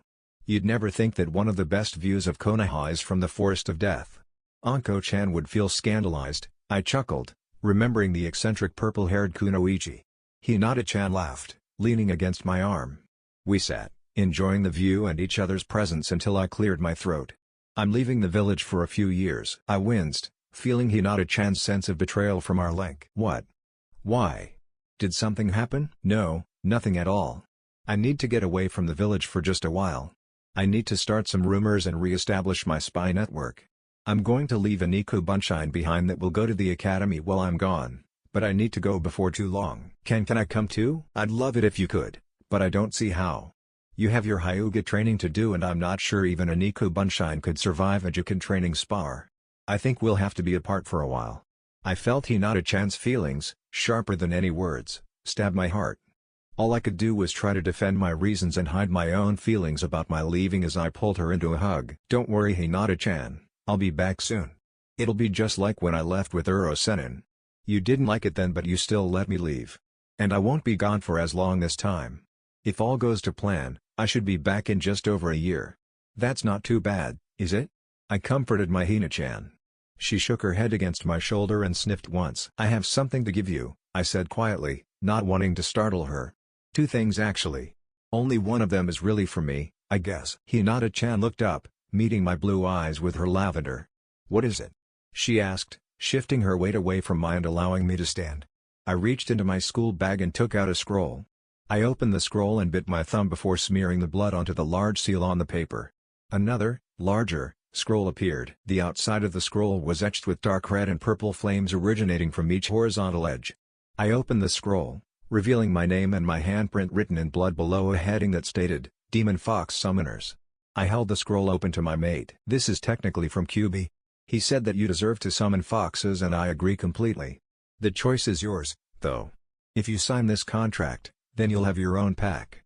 Your pack can be both mortal and demon foxes, for example Koyuki and Mai are both in my pack. So why does QB want me to sign this?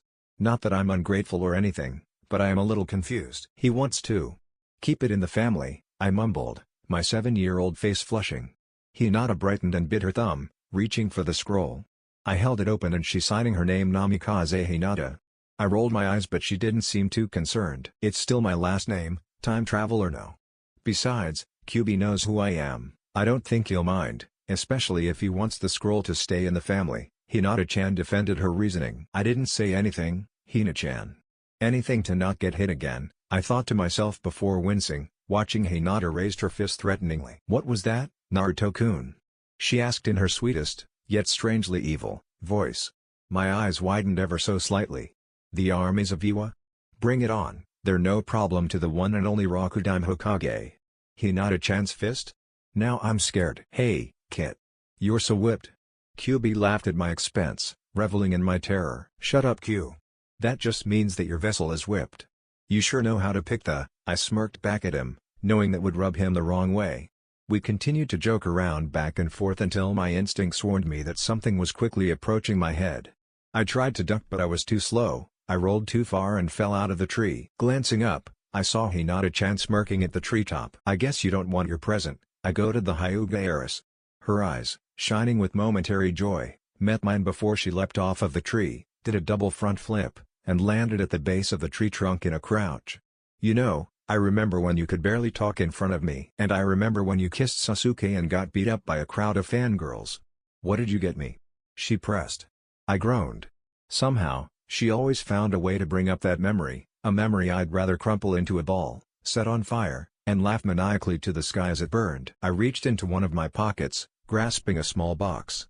No, this is not a wedding ring. Your father would kill me if I proposed at age 7, I smiled, watching Hinata-chan's eyes examine the black box before opening it slowly. Nested in the center of the velvet was a small charm, hanging on a silver chain. The charm was a highly detailed fox and completely silver, a small seal on the back of it. That seal is the Hiraishin marker. I can use my father's technique from anywhere, at any time, to travel to your necklace. If you need me, all you have to do is take off the necklace and feed it some chakra. It'll alert me and I'll come. That's not it thought. Bite your thumb and put a drop of blood on the charm. Hina-chan looked overjoyed at the seal and confused at my request. She played along and placed a drop of blood on the silver charm. Now watch. We both watched as the drop of blood shrank, the crimson liquid being absorbed by the metal. When the drop was completely gone, the metal changed. In the center of where the droplet hit, a pinpoint of darkness grew and spread across the fox, retaining the details but coloring the fur. When the darkness reached the fox's eyes, it changed, dyeing the eyes a pale lavender. I smiled and pulled out my own necklace, already changed. The blonde was just as bright as my hair, the eyes the exact shade of my own. How did it? This is a special metal, only forged in the demon's realm, called Chiteko, bloodsteel. When you placed your blood on the metal, it absorbed your DNA and changed itself to match. The charm is now a part of you and it won't change again, not matter who bleeds on it. I've did the same with mine, to test it out before I gave you yours. Do you like it? Hinata-chan's way of response was to kiss me on the cheek and give me a tight hug. It was then that I remembered the branch member, the young woman who was probably returning from her walk right about now. Oh my gosh, we've got to get you home. Up for another race? No waits all the way to the Hyuga gates? You're on. Kai, I muttered. Hinata-chan formed the ram seal and murmured Kai before shifting into the runner's pose. On your mark. Get set. Go, she shouted and we dashed back towards Konoha. Back in the clearing Niku Bunshin no Jutsu, I muttered, biting my thumb as I added my blood to the jutsu. I stumbled as I felt the chakra leave my chakra coils. Instead of a cloud of smoke, the flesh clone materialized out of the shadows of the trees, a joking light in the eyes of the other Naruto. Yo, boss. Hey. Do you know what to do? I asked my clone. Yep. Be loud, act stupid, and annoy Iruka-sensei. Anything else? Yes. I've given you enough chakra that you do have some sentience unlike more primitive clones. You're going to grow and you won't poof away the first time you're hit. You'll be able to heal and to mend. With that in mind, that does not mean you should take unnecessary risks. You have our memories stay as close to the original timeline as possible. Boss? No offense, but you got beat up by Sasuke team's fangirls a lot. Do I have to go through that again? I'm sorry but you do. I've given you enough demonic chakra that you should heal as fast as I do but that's the best I can give you. I'll be back as soon as I can. But until then I'm afraid you're stuck with Sakura. Don't insult Sasuke team too much and avoid getting slammed into Sasuke. I don't need that memory twice, I shuddered. Is that all? Yep. Go meet Kakashi then do whatever we would do. Have fun. I smiled at my clone and he darted into the forest of death, following my familiar route out. You can come out now, Hina-chan, I said, looking at where my mate was hiding. She stepped out of the bushes with as much dignity as she could muster and walked over to me. Are you sure about this? Positive. Don't worry about me, I'll be fine. It's you I'm worried about. Remember the Hiraishin? I've been practicing it, I think I've got it down, I said, pulling out one of my father's special kunai and twirling it in my hand before throwing it across the clearing and into a tree trunk. I closed my eyes in concentration and followed the seal's signature. When I opened my eyes the next second, I stood at the tree, one hand on the kunai. I smiled at it briefly before depositing it back into the pocket I had reserved for the Hiraishin. Shove, I heard Hinata-chan mutter on the other side of the clearing. I grinned, shining back to her. You know, this is technically a Namikaze clan jutsu. Maybe I'll teach it to you in a few years. Maybe. I'm not sure I'd use it that much. What? Don't want there to be a Raven Flash? What would your bingo book name be? I've never thought about that. What about you? Well, Yellow Flash was already taken, I said winking before Hinata-chan raised her fist. I guess I haven't thought about it that much. I'm already the Fox Sannin and Fox Sage. Isn't that enough? I don't think so. You're 7 years old, nobody calls you that now, Hinata-chan reasoned. Shikitsune? Death Fox? I don't know. Oh, I know, I said mysteriously, grinning, the perfect name coming to mind. What? Check the bingo book in a few months. I'll be there. And what are you going to be doing to get into the bingo book? Keep in mind you're 7. People aren't going to take you seriously, probably not, but that's what's going to circulate more rumors. How exactly was a 7-year-old able to infiltrate and destroy one of Orochi team's bases? Could he really use the Rasengan? You're having too much fun with this. I don't think so. If I make a name for myself now, I could stop Orochi team from giving Sasuke the cursed seal, but if you do that, he doesn't leave, and that's what triggered a lot of what we know. I got it. What? Let him get the seal but beat Orochimaru up so he'll be weaker for the battle with Sandaime-sama. Then, right after he gets the seal, you go into his mindscape with the Yamanaka Jutsu and kill the part of Orochimaru's soul. That way he'd keep the power but stay sane without that snake whispering in his head, Hinata-chan explained. I stood there for a moment, dumbstruck. Why didn't I think of that? Because you aren't Shikamaru. Or me, Hinata-chan teased, a small smile on her face.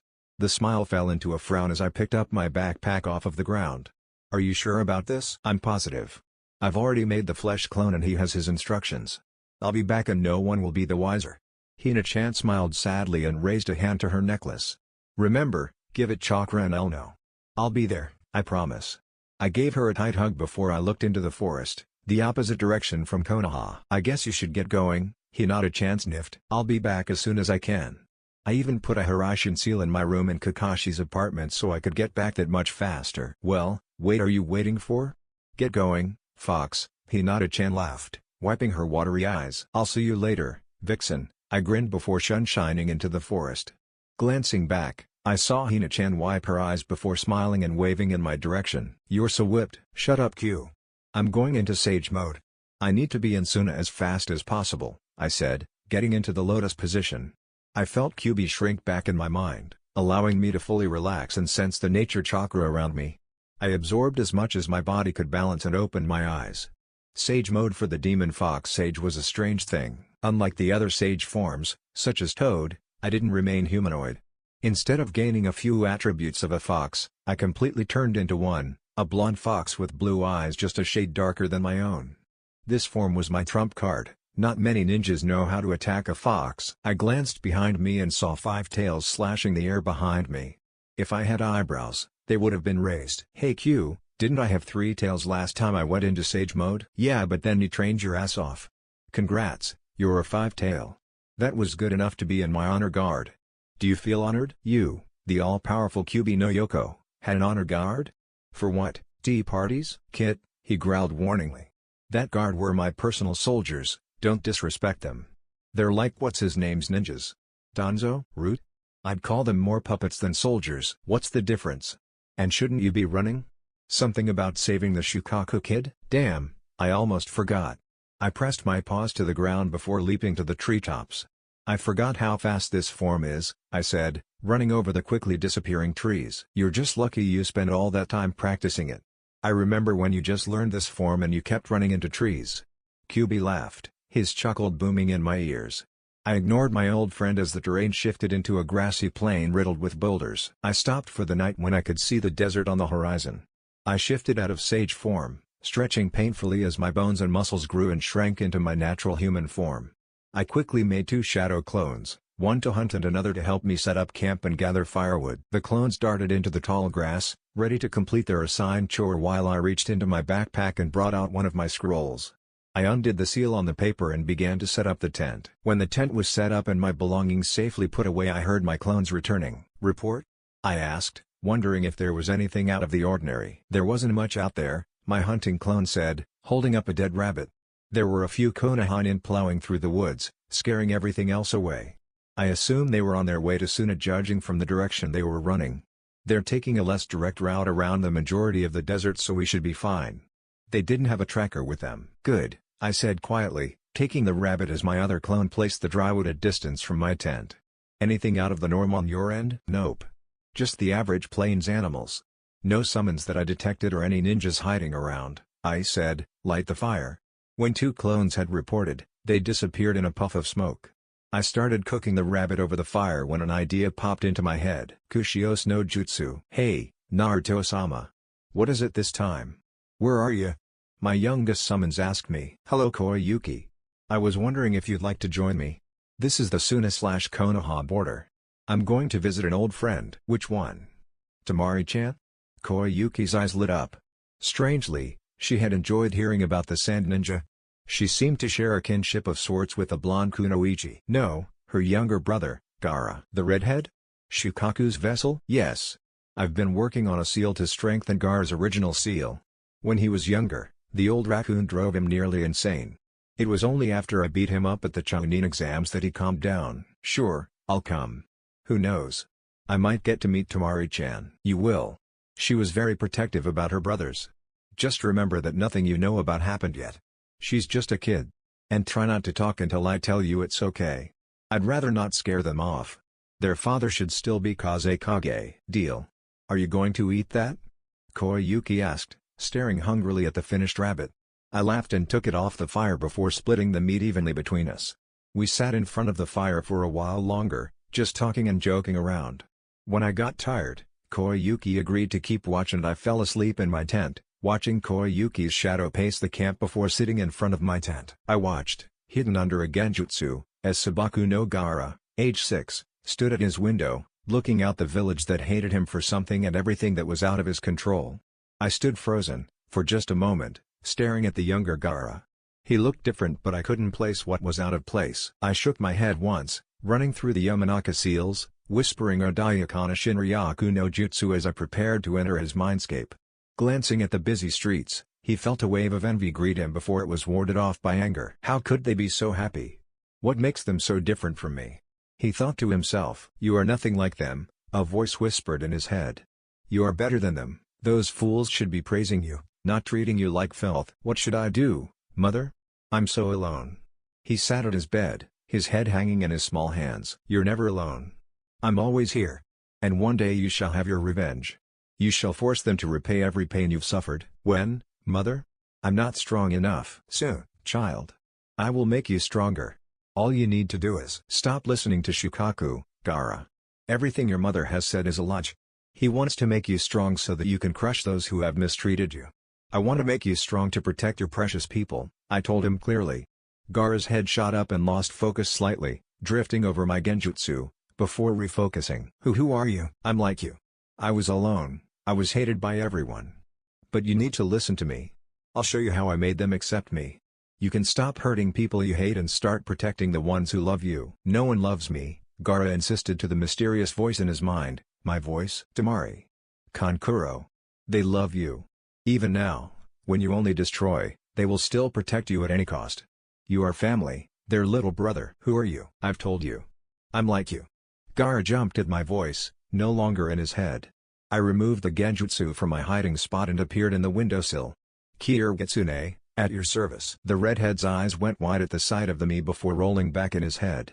I only chuckled, having expected such a reaction from my young, old friend.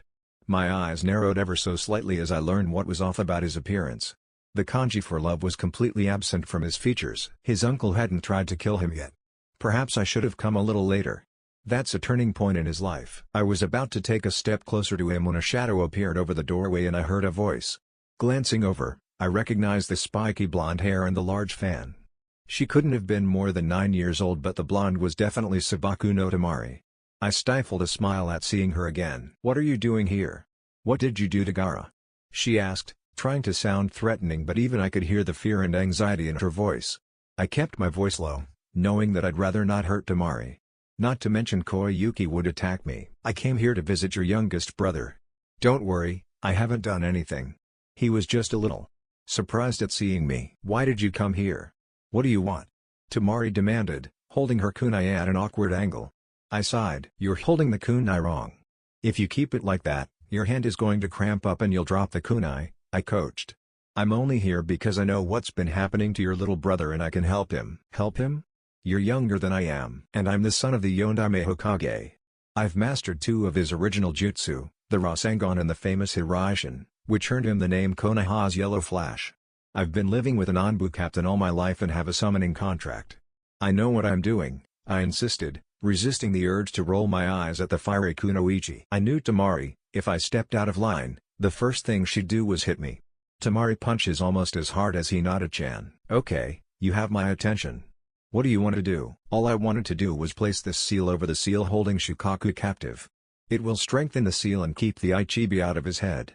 He'll still have his control over sand. Yes, I know about that ability, but he won't have the demon whispering in his head unless Gaara chooses to start a conversation. And how do you know this will work? What if you're wrong and you end up releasing Shukaku? This could all just be a trap for the sand. Listen to yourself, Temari. What would the leaf gain from destroying Suna? Sand? We don't like sand that much. We wouldn't survive as well as you have for generations. You're adapted to this area, we're adapted to the forests. As for the seal, I'm sure it will work.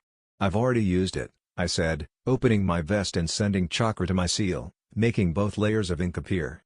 This is the seal that my father used on me. The one on top of it is the seal that I invented. It allows me to use more of Kyuubi's chakra without losing my mind. I explained, chuckling to myself when Temari took a few steps back, in front of Gaara protectively. Why, you're the Kyuubi Jinchuriki. But you can call me Kyotsune, I grinned my trademark grin, laughing as Temari's eyes rolled back and she landed on the bed next to her brother. Needless to say, Kyuubi was very amused, judging from his roars of laughter. I hope Kankuro is busy. I'm not sure if I'd take him seriously if I saw him as an 8-year-old. Can I come out now? A voice asked from outside. Sure thing, Koyuki. She and Gaara are unconscious. I called back, laughing at the two future ninjas. Gaara of the Sand, the youngest Kazekage, and his sister, Temari of the Sand, the most powerful wind mistress to ever come out of Suna, both passed out at the sight of a 7-year-old. In all fairness, that 7-year-old was the future Rokudaime, the one and only Kitsune Sennin, and one of the Neo-Sanin.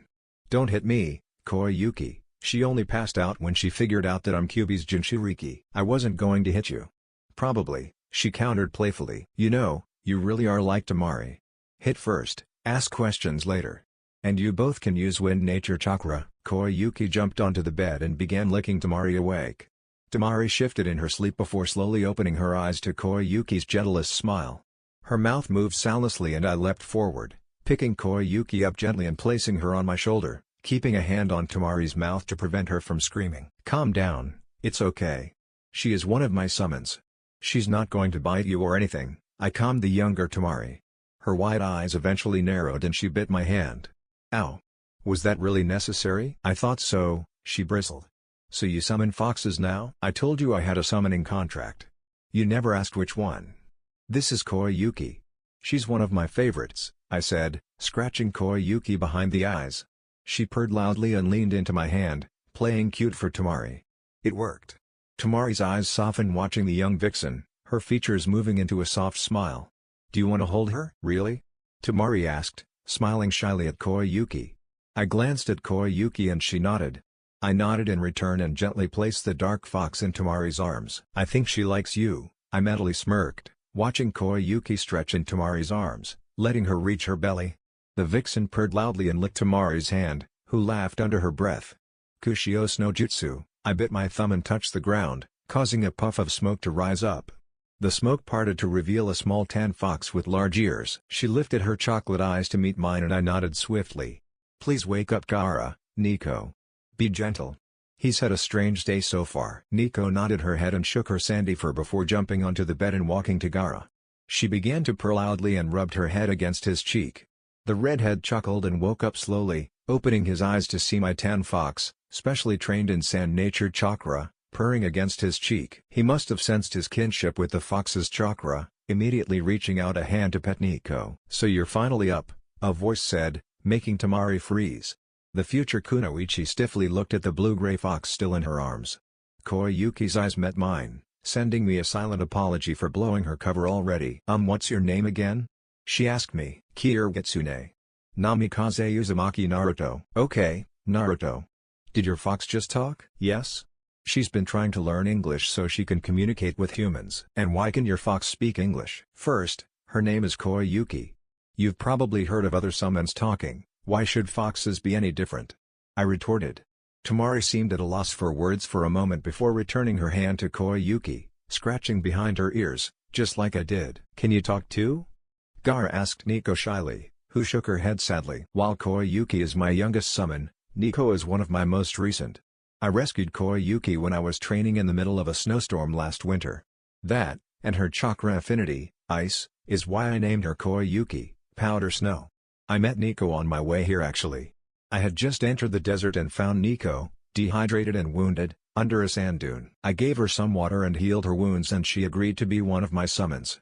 From my other fox summons, I figure it can take a fox anywhere between 2 and 4 months to learn how to speak English, although they can understand it within a week, I explained. Temari ignored me, continuing to pet Koyuki while Gaara nodded, a serious expression on his face. Isn't there a clan in Konoha that uses dogs? Is there a family that uses foxes? Yes and no. The Inuzuka clan specializes in raising and training ninja hounds. To them, dogs are their partners and equals. There is no clan in Konoha that trains foxes. Ever since Kyuubi attacked 7 years ago, foxes have been unofficially banned from the Hidden Leaf. I only get around that rule by training in the Forest of Death. The Forest of Death. I've heard about that place. It's supposed to be filled with all kinds of monsters and animals, Temari exclaimed, eyes wide. It is. They leave me alone though. Most of the times I go there, I'm surrounded by foxes or practicing high-ranking jutsu such as the Rasengan or the Chidori. Either way, I'm left in peace to train. Even the ninjas from Konoha try to avoid the Forest of Death. So why are you in Suna? Shouldn't you be in the academy or something? Gaara asked, smiling at Nico. I should be, yeah. As I explained to your sister, I'm here to help you. I know about Shukaku and everything that this village has done. I'm the Kyuubi Jinchuriki. If you're anything like me, you've been alone for most of your life, the village looking down on you, even though your father is the Kazekage. I know, I'm the Yondaime Hokage's son. I didn't know that the Yondaime Hokage had a son, Gaara said, his eyes narrowing in confusion. Most of the other villages think I died when I was born.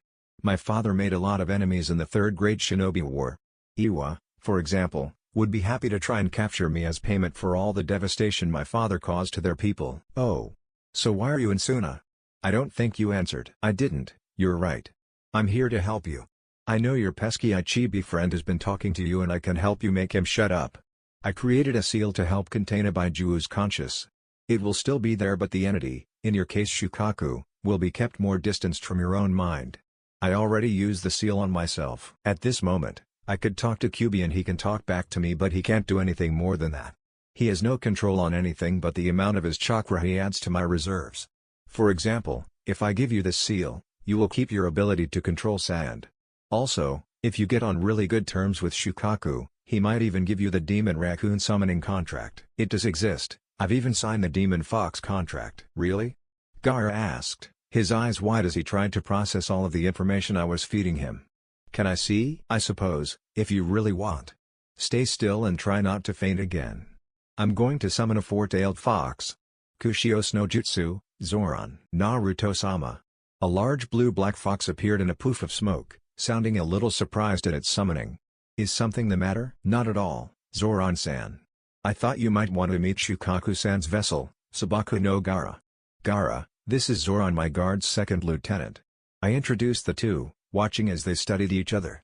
Zoran's eyes noted the dark circles around Gaara's eyes and smirked lightly, knowing what his old one-tailed friend had been trying. The insomniac himself was staring at the four-tailed demon, his eyes drifting from his blue-black head to the tips of each tail, shining a light red-orange. Hello. Gaara said awkwardly, his eyes locked onto the four tails cutting the air behind Zoran. The tails immediately stopped moving and curled against Zoran's back. I know, they're distracting. So, this is Shukaku-san's vessel. Zoran said, walking around Gaara in a circle. He could be worse, I suppose. Zoran, he is only 6. He has a lot of potential and you know it. I'm sure he's practicing his sand manipulation, trying to get it out of Shukaku's control. I bet you can guess what your old friend has been doing. Ah, yes. That raccoon never could control his bloodthirst. It was great for bloody rampages back in the day, but it's getting a little old, don't you think so, Shika?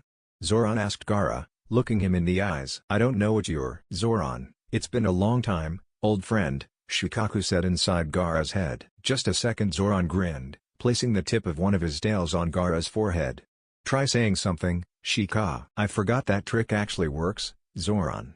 It's been too long. Well, it tends to happen when you go and get yourself sealed into humans.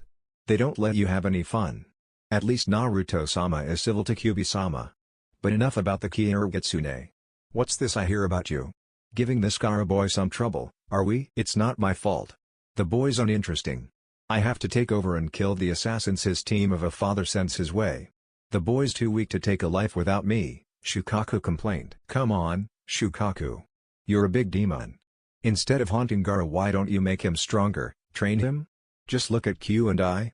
We get along, he's even given me the Demon Fox summoning scroll. I get stronger, he gets summoned every now and then as long as he doesn't go on a rampage. Why don't you and Gaara have something like that? I asked, deciding to jump in, because, Yellow Fox, this kid is boring. You can talk to me about potential when everything you know happens again. If you're so interested in him, why don't you train him? I can't. I have to establish my network. If you know what I know, you know he needs to be in Suna for his family. If that doesn't happen, he might not make it to the exams, I explained, earning confused looks from both Gaara and Temari. What are you two talking about? Temari asked, looking up from Koyuki. A very long, complicated, and involved story that explains my entire existence. I'd tell you, but it could put myself as well as the people I love in danger. Why? Are you a spy? Temari asked in a teasing tone. When I didn't respond, she gasped. What? How does Konoha not know where you are? Gaara asked, trying to ignore his sister, who is currently bouncing off of the walls. "Kami, does that cub ever shut up?" Shukaku growled, making the excited blonde slow to a stop. "How could I? I'm not a spy, Tamari. Yes, I'm setting up a spy network, but that doesn't actually make me a spy. Being in charge doesn't mean I have to follow the same profession." "Oh, really? So what are you?" "Right now? I'm a normal 7-year-old sitting in academy classes bored out of my mind." "You mean they don't know you're here?" Gaara surmised. I smiled at the 6-year-old, impressed at his understanding of the situation. "No, they don't. If you would be quiet, I'd be able to explain everything." "Well, not everything, but enough for you to understand," I said, rubbing my temples. Tamari shut her mouth and nodded for me to continue before reaching for Koyuki, now curled around my shoulder. I let her take the ice fox before sitting on the edge of Gaara's bed. As I said, the Konoha ninja don't know I'm here. I left behind a more evolved clone behind to sit through academy classes while I'd travel, train, and set up my network. "Any questions so far?" "What kind of clone did you leave?" "I'm trying to learn how to do a bunshine but I can't get it right." "I actually left a Niku bunshine. I'm not sure where I learned it, it's just been in my head for a while," I half lied. I had learned the Niku bunshine from one of Kabuto's medical scrolls that Sai and I had found while ransacking one of Orochi team's bases. "A flesh clone? Is that even possible?" "It's possible but it eats up a lot of chakra so I don't use it. I usually use Cage bunshine because I learn everything they've discovered and I don't get hurt if I send them into dangerous territory. Cage bunshine was the first technique I mastered. Anyway, I'm getting off topic. I left a clone. I told him exactly what to do, how to act, etc. I told 2 people that I was leaving 2 people I shall not reveal or explain my reasons for telling them." "Why do you need a spy network?" "I have plans in the future. For some of them, I need a good spy network. I know for a fact that there are going to be people after me because of who I am. If I have a network, I can avoid them until I'm strong enough to confront them. If not, I'm sure it'll be useful when I show up as the Kitsune Sennin." "You can go into sage mode? Already?" "Shukaku, you should know what I'm capable of. Or do you not remember what Kyubi told all of the demon lords when we went through?" I asked the demon. I heard Gaara start to ask me a question when there was a knock at the door. "Gaara? Are you in there?" a man's voice asked. Gaara's eyes immediately brightened and he grinned. "Hey, Yashamaru Oji-san." Gaara called back. "Gaara, can come out here for a bit? I need to talk to you," Yashamaru asked through the closed door. My mind started working on overdrive. When Gaara was 6, an attempt was made on his life. It was a regular occurrence by now. His father would regularly send ninjas after him to assassinate the Shukaku, but this attempt was different. This time the Yondaime Kazekage, Gaara's father, ordered his brother-in-law to kill the young Jinchuriki. The brother-in-law had raised Gaara to believe that he cared about him, only to stab him in the back. I knew I couldn't see this man and allow him to survive. Gaara needed to chase down all of his demons, no pun intended. When Gaara and Tamari were both turned to the door, I made my escape, leading Koyuki and Zoran out of the window and onto the roof, able to hear but not be seen. "Hey Naruto?" I heard Gaara ask behind me, his young voice confused and just a little concerned. "Where'd he run off to now?" Tamari grumbled. "Aw, he took Koyuki-chan with him." On the roof, Koyuki looked at me smugly. "See, she likes me too," she whispered to me, a grin on her face. I rolled my eyes and held a finger to my lips, asking her to remain quiet. I heard a door open below us and someone enter Gaara's bedroom. "Hello, Gaara." "Tamari," the man said, trying to keep the surprise out of his voice. "What are you doing here? I thought your father wanted to talk to you. Something about giving you an early birthday present? I think he said something about your mother's fan." His voice drifted off as Tamari squeaked and ran to hug him. "Thanks for telling me. I'll see you later, Gaara." "Bye Tamari, say hello to father for me," Gaara said with as little venom as he could manage. Tamari rushed out of the door and out of the house, appearing below me in the street, running towards the Kazekage's tower as the sun began to set. Making a spur-of-the-moment decision, I ran to catch up with Tamari. When she reached the door to the tower, she was met by me, leaning against the wall. "There you are, Naruto-kun. Did you need to talk to father or something?" Tamari asked as her eyes searched for Koyuki. Not seeing her, her face settled into a disappointed pout. "Not exactly, I was wondering if you could do me a favor." "It depends on the favor," Tamari responded suspiciously. "I heard that you want to use a battle fan.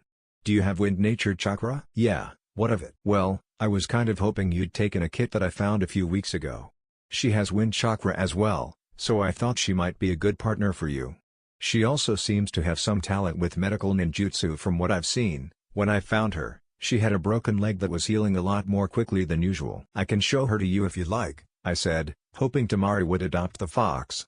She seemed to think about it for a moment before nodding quickly. "Let me see her," she smiled expectantly. "Kushios no jutsu," I murmured, going through the seals and biting my thumb before slamming my palm on the dirt. A small cloud of smoke appeared, parting to show a tiny kit that was maybe 4 weeks old cradled in my hands. She had thick yellow fur with a white muzzle and throat. Her hazel eyes were open and blinking in the setting sun's light. I'm pretty sure she's a Corsage fox. They're supposed to have a really good sense of smell, keen hearing. They aren't the fastest runners, but can outclimb anything. Other than that, she was orphaned and I found her when she was about a week and a half old, her eyes still shut. "If you don't want her, I was forced to shut up." Tamari's hand slammed down on my mouth. "She's so small. If I'm right about her breed, she should grow until she's about 3 feet, nose to tail, and about 1.5 feet tall. I could be wrong, but I don't think so," I said, smiling at the orphan vixen. She grinned back at me, making Tamari chuckle. I gently laid the kid in her hands and she jumped slightly. "If she spends time around you, she should learn English within a few months. She can already eat meat. Give her a few live mice and insects and she'll be fine. Anything else, you can learn from her. I'm sure she understands everything we're saying now," I said, the kid confirming my conclusion by nodding slowly. "What's her name?" "She doesn't have a name yet, actually. If I raise a fox, I don't name them unless I'm sure they won't be released. If you hadn't taken her, I'd probably release this girl in a month or so. Why don't you name her?" "Sunya Arashi," she whispered. "Sandstorm." I smiled. It was a good name, matching her tawny pelt. "Take good care of her. I won't summon her again, as long as you watch over her," I told Tamari. "Why does that sound like a goodbye?" "Because it is. How about this? Make it to the Chunin exams in Konoha with Gaara and Kankuro and I'll see you there." But the Chunin exams were. "Don't worry about it. They should be hosted again in Konoha in 5 years, according to Sandaime Hokage. And if someone by the name of Orochimaru comes to Suna, play along at all costs. He won't hesitate to kill you if you don't obey him. I'll see you later, Tamari." I gave her a quick hug before shining away. Looking back, I saw Tamari glance at the kid in her hands and smile before turning into the Kazekage Tower to receive her mother's battle fan, her inheritance. "Good luck, Naruto-kun. I'll see you soon." Her voice drifted over the distance, picked up by my enhanced senses. I frowned, remembering the last time she had said that to me, in the ruins of Konoha. I shook the sense of foreboding and walked back to Yashamaru and Gar's home, enjoying the night until a scream was heard, ricocheting off of Suna's buildings. It rebounded in my ears, impacting my senses from every angle. "What? Where did that come from?" "You know, somewhere up there, Shinigami-sama and Kami-sama are laughing their asses off. Think, Kit, what happens this year? You thought about right before you went to go flirt with the other annoying blonde?" "I was not flirting, I love Hinata-chan." "And what are you talking oh no? Not now, not today." I thought, the color draining out of my face. Kyubi nodded once. "The timeline fits just right. Like it or not, Shika's having some fun with Gar's uncle and Gaara's not trying to stop him," Kyubi confirmed. I ran across Suna in a blur, canceling my weights in order to get to the house as fast as possible. An explosion shook the village and I sprinted to the source. There, on the roof, Gaara stood overlooking the village with a mad look in his eyes. Not anger mad, pure insanity mad. Shukaku mad. I watched, too slow, as Gaara lifted his hand and the sand obediently drifted to his forehead before etching the kanji for love permanently in his skin. When I reached the roof, I stopped, sending out a short burst of demonic chakra, meant to temporarily remove Shukaku from control. Gaara's balance failed him and the 6-year-old went tumbling to the ground, right off the roof. I darted out and caught him right before he hit the floor. I took one look at the village hidden in the sand then took off for the desert. Unconscious Gaara and Do camped once again on the Suna/Konoha border. I set up a tent and laid Gaara to sleep, my original seal already in place. In the past when Gaara had tried to sleep, the Ichibi had taken control, eating away at Gaara's humanity and soul, making him fear sleep. Now with their consciousnesses more separate, Gaara could sleep without fear, getting rest for the first time in his life. I sat down in front of my fire, contemplating how to move forward. I didn't think I could allow Gaara to return to Suna, even with the seal in place. If only I hadn't came to Suna on this day, I screamed at myself, making Kyubi wince at the anger I had directed at myself. "I know you feel bad, Kit, but this isn't your fault. Personally, I blame the Cubs team of a father. I know humans are low, but harming your own kids? That's just cruel." Kyubi shook his head, the gentle parent in him coming out. Watching him in my mindscape, I got a brilliant idea. "Hey, Q. How would you like to be summoned?" If the moment of shock was an answer enough, the slightly sadistic chuckle following it was, "I like the way your brain works, kid.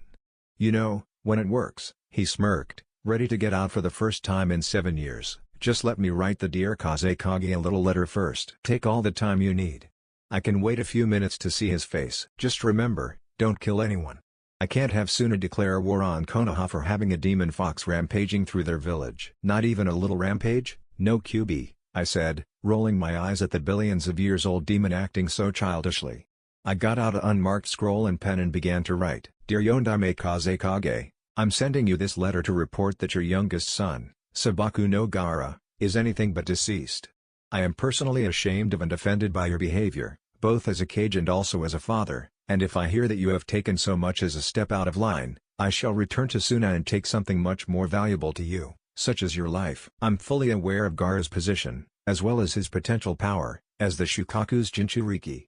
You are a fool for deciding his fate so young. With the proper training and control, I have no doubt in my mind that Gaara will be on level with the Kage, if not above them, by his 16th birthday. On that day, I have even fewer doubts that he shall come and claim the position of Kazekage from you. That is of course, under the assumption that no other decides to remove you from office, peaceably or not. As for Gaara's training, I myself have resigned myself to be his mentor. I shall teach him everything that your village would no doubt deem unnecessary or impossible for him to grasp. I shall ensure he grows in strength before allowing him to return to Suna, which I shall grant as soon as I believe him able to protect himself from the fools that are so publicly praised in Suna. That said, do not presume that you are able to bully my student when he eventually does return to Suna. If he leaves you alive, then it shall be against my wishes. I know that I wouldn't have that much self-control. Let it be known to you that, if Gaara does choose to be merciful and leave you in one piece, that is a show of his strength, not his weakness. If you have any questions, or wish to see your son, too bad. You gave up your rights as a father, both to Gaara and your other 2 children, the moment you first sent an assassin after your youngest. I shall keep you informed on his most recent progress, but don't be fooled. It is not out of compassion for you that I shall information. It is rather my own selfish whims, wanting you to spend every night thinking of the young boy that you cursed then tossed aside. As you fall asleep, think of the insomnia he suffered, knowing that if he succumbed to sleep, the demon you ordered into him would come alive and take control, eating away at his soul and humanity. The next time you see a shadow or a flash of metal, I can assure you that I might be with it. Even as I write this, I'm very inclined to drop all pretenses and abandon all social niceties. You may be the 4th wind shadow, but I can assure you there is more power out there, always out of your reach. There will always be another yellow flash, Sharingan Kakashi, Demon of the Bloody Mist, or Hanzo of the Salamander. A name is a beautiful thing, always ready to instill fear and hostility. Speak my name to the corners of our shinobi world. Spread word to every shinobi nation that your son and I shall return, much stronger and less merciful than you'd like to believe. With wishes of misfortune, Kier Kitsune. The only Kitsune Senin. I read the letter over once, twice, searching for any misspellings or wrongly worded threats.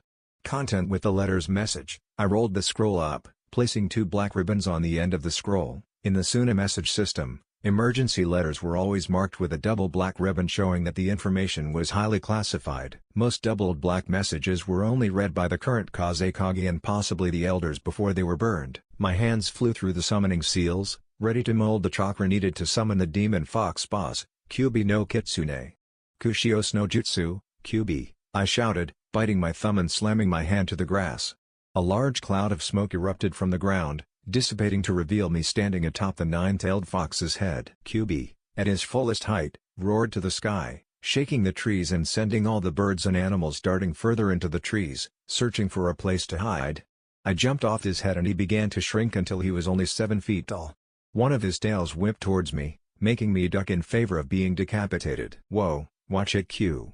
I actually like being in one's piece, I laughed, placing the scroll next to his tail. The tail wrapped around the scroll, similar to a tentacle, before rejoining the other 8 tails, thrashing the air behind him. Sorry kid. I'm not used to being out, Q apologized, his head leaning down. It's okay. I probably should let you out more often. It's just that you let so much chakra pulse away from you when you first appear, even if you can tone it down later. That first wave would send every Konohan into the forest of death the first time I summoned. I smirked, patting Kyubi's leg. Do you know what to do? Of course I do, I'm the all-powerful Kyuubi. Yes, the all-powerful Kyuubi no Yoko that managed to get sealed into an infant by a 24-year-old. I'd remind you that said 24-year-old is currently fighting my yang chakra for all eternity in a god's stomach, but I don't want to insult your family. You'll just dismiss me or something. Good Kyuubi. So the plan is basically get it and get out, no one the wiser except the Kazekage. I know you can do a wicked transportation jutsu, use that to get into the office. As much as I hate the guy, don't trash the office too much, the less evidence the better. If we convince his staff he's hallucinating, that'd be great too. If you're seen, just growl or something. They should back down. Give that letter to the Kazekage and no one else and... Okay. I get it. Is it okay if I stop by and say hello to little Sandstorm? I haven't seen her or Tamari since the last timeline. You can't let Tamari see you, you would just freak her out. No 7-foot Kyuubi is visiting that kid. She's barely old enough to eat meat as it is. Eating meat has nothing to do with meeting your lord. Keep in mind Sandstorm doesn't actually know that she's a kitsune yet, Kyuubi. That transformation should stay locked for another year and a half or so. I'll come back to Suna when she's old enough to turn into a human but not before that. When she's ready, I'll take her to the demon realm and introduce her to your court. Would that make you happy? Only if I'm summoned to the court. Deal. Now get going. Gaara should wake up soon. I playfully smacked Kyuubi's leg and he let out a warning growling before sniffing the air and disappearing in a cloud of smoke, leaving behind a kit, older than Sandstorm but younger than Koyuki, and a note. I forgot to tell you. This is one of my daughter, Yuriko's, kits. She has, for whatever reason, decided to entrust you with her youngest vixen. Kit, meet Pyrai. Congrats, your godfather. Have fun until I'm back, Q. Staring at the gold and red kit, only one word was going through my mind. What? The kit was, quite frankly, adorable. She had a single tail, being as young as she was. Her fur was a golden blonde that shone as it caught the moonlight. Her tail transitioned from the blonde of her coat to a fiery orange that flickered as if it were alive. She had dark cocoa eyes that had a faint ember around the edges, eyes that were dangerous but ensnaring. I watched the kit, smiling gently, until I heard something I had definitely not expected. Are you going to keep staring at me or do you have something to eat? I'm starving, the kid said in a light tone, her eyes growing ravenous as her nose twitched, smelling the wild hen I had caught as it cooked over a fire. It's almost ready. Just out of curiosity, how old are you? I'm about 200 of your years. Why? Because you look a lot younger. Demon Fox. We tend to do that, the kid said, rolling her eyes and squirming out of my hands. Once on the ground, she closed her eyes in concentration and I watched, mesmerized, as she transformed into a young girl right before my eyes. As a human she had short silver hair with a single blonde streak in her bangs. Her eyes retained the red shimmer but now seemed more mischievous. She was pale-skinned and had long limbs. She rolled her neck before taking a step closer to me and extended a hand to me. I'm Pyrai. Nice to meet you. Namikaze Naruto.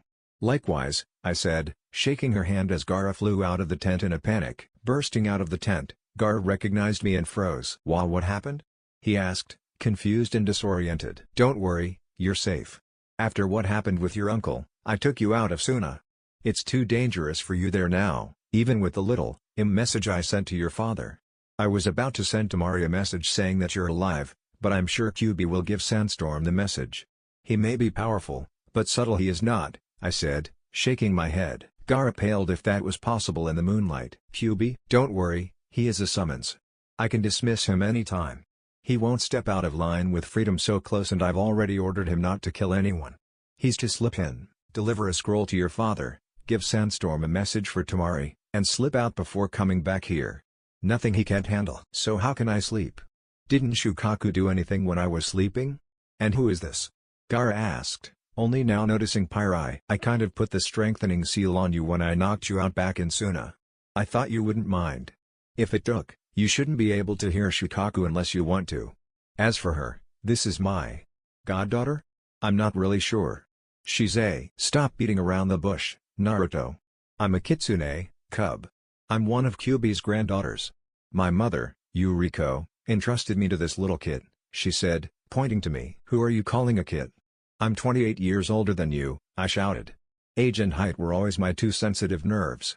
I was always the short kid until I went training with Uro-Sennin and I always seemed to be younger than everyone else in the Konoha 11. Good going, Naruto. You are aware that the cub didn't know who you are, right? And you did? I asked, shocked at how much the kitsune seemed to know. Of course I knew. Kyubi-sama pretty much announced it to the entire royal court and, being Yuriko Heime's daughter entitles me to a seat in politics. What is going on here? Gaara shouted, trying to overpower our bickering. I sighed, not sure how exactly to move forward. Frustrated, my hands formed a seal and I heard my voice shout out Henge.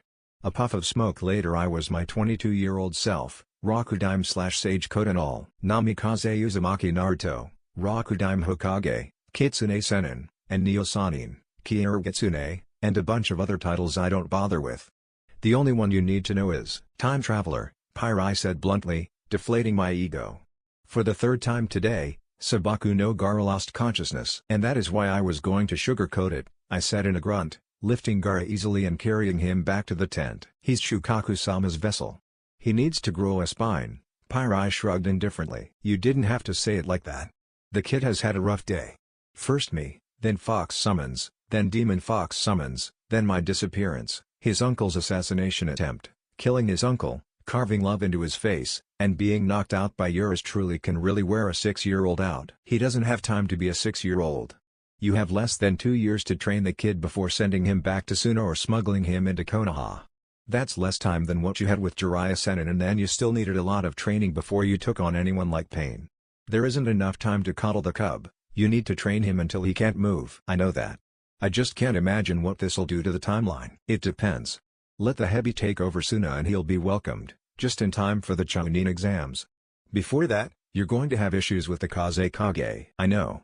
I guess we'll have to play this by ear, I said, watching Gaara turn in his sleep. I was about to say something else but my thoughts were quickly scattered by a pulse of chakra I got from a faraway Hiraishin seal. Hinata. I need to. I know.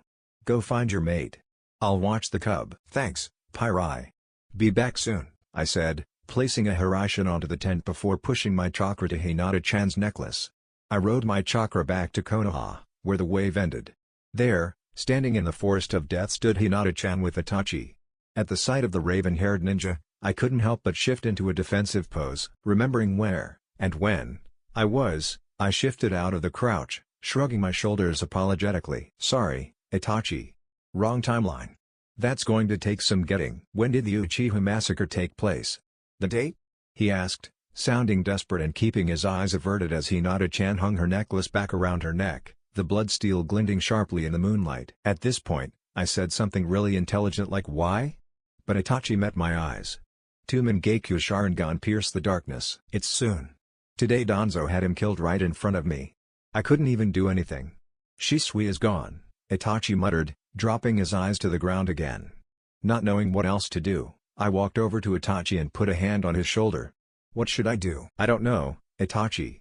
You could make yourself an S-ranking missing nin and become Sasuke's reason for moving forward, or you could try to go against Danzo and try to find a peaceful way to stop the coup with Hiruzen. I can't tell you what to do, Itachi. All I can is, either way, I'll do all I can to keep Sasuke in the village.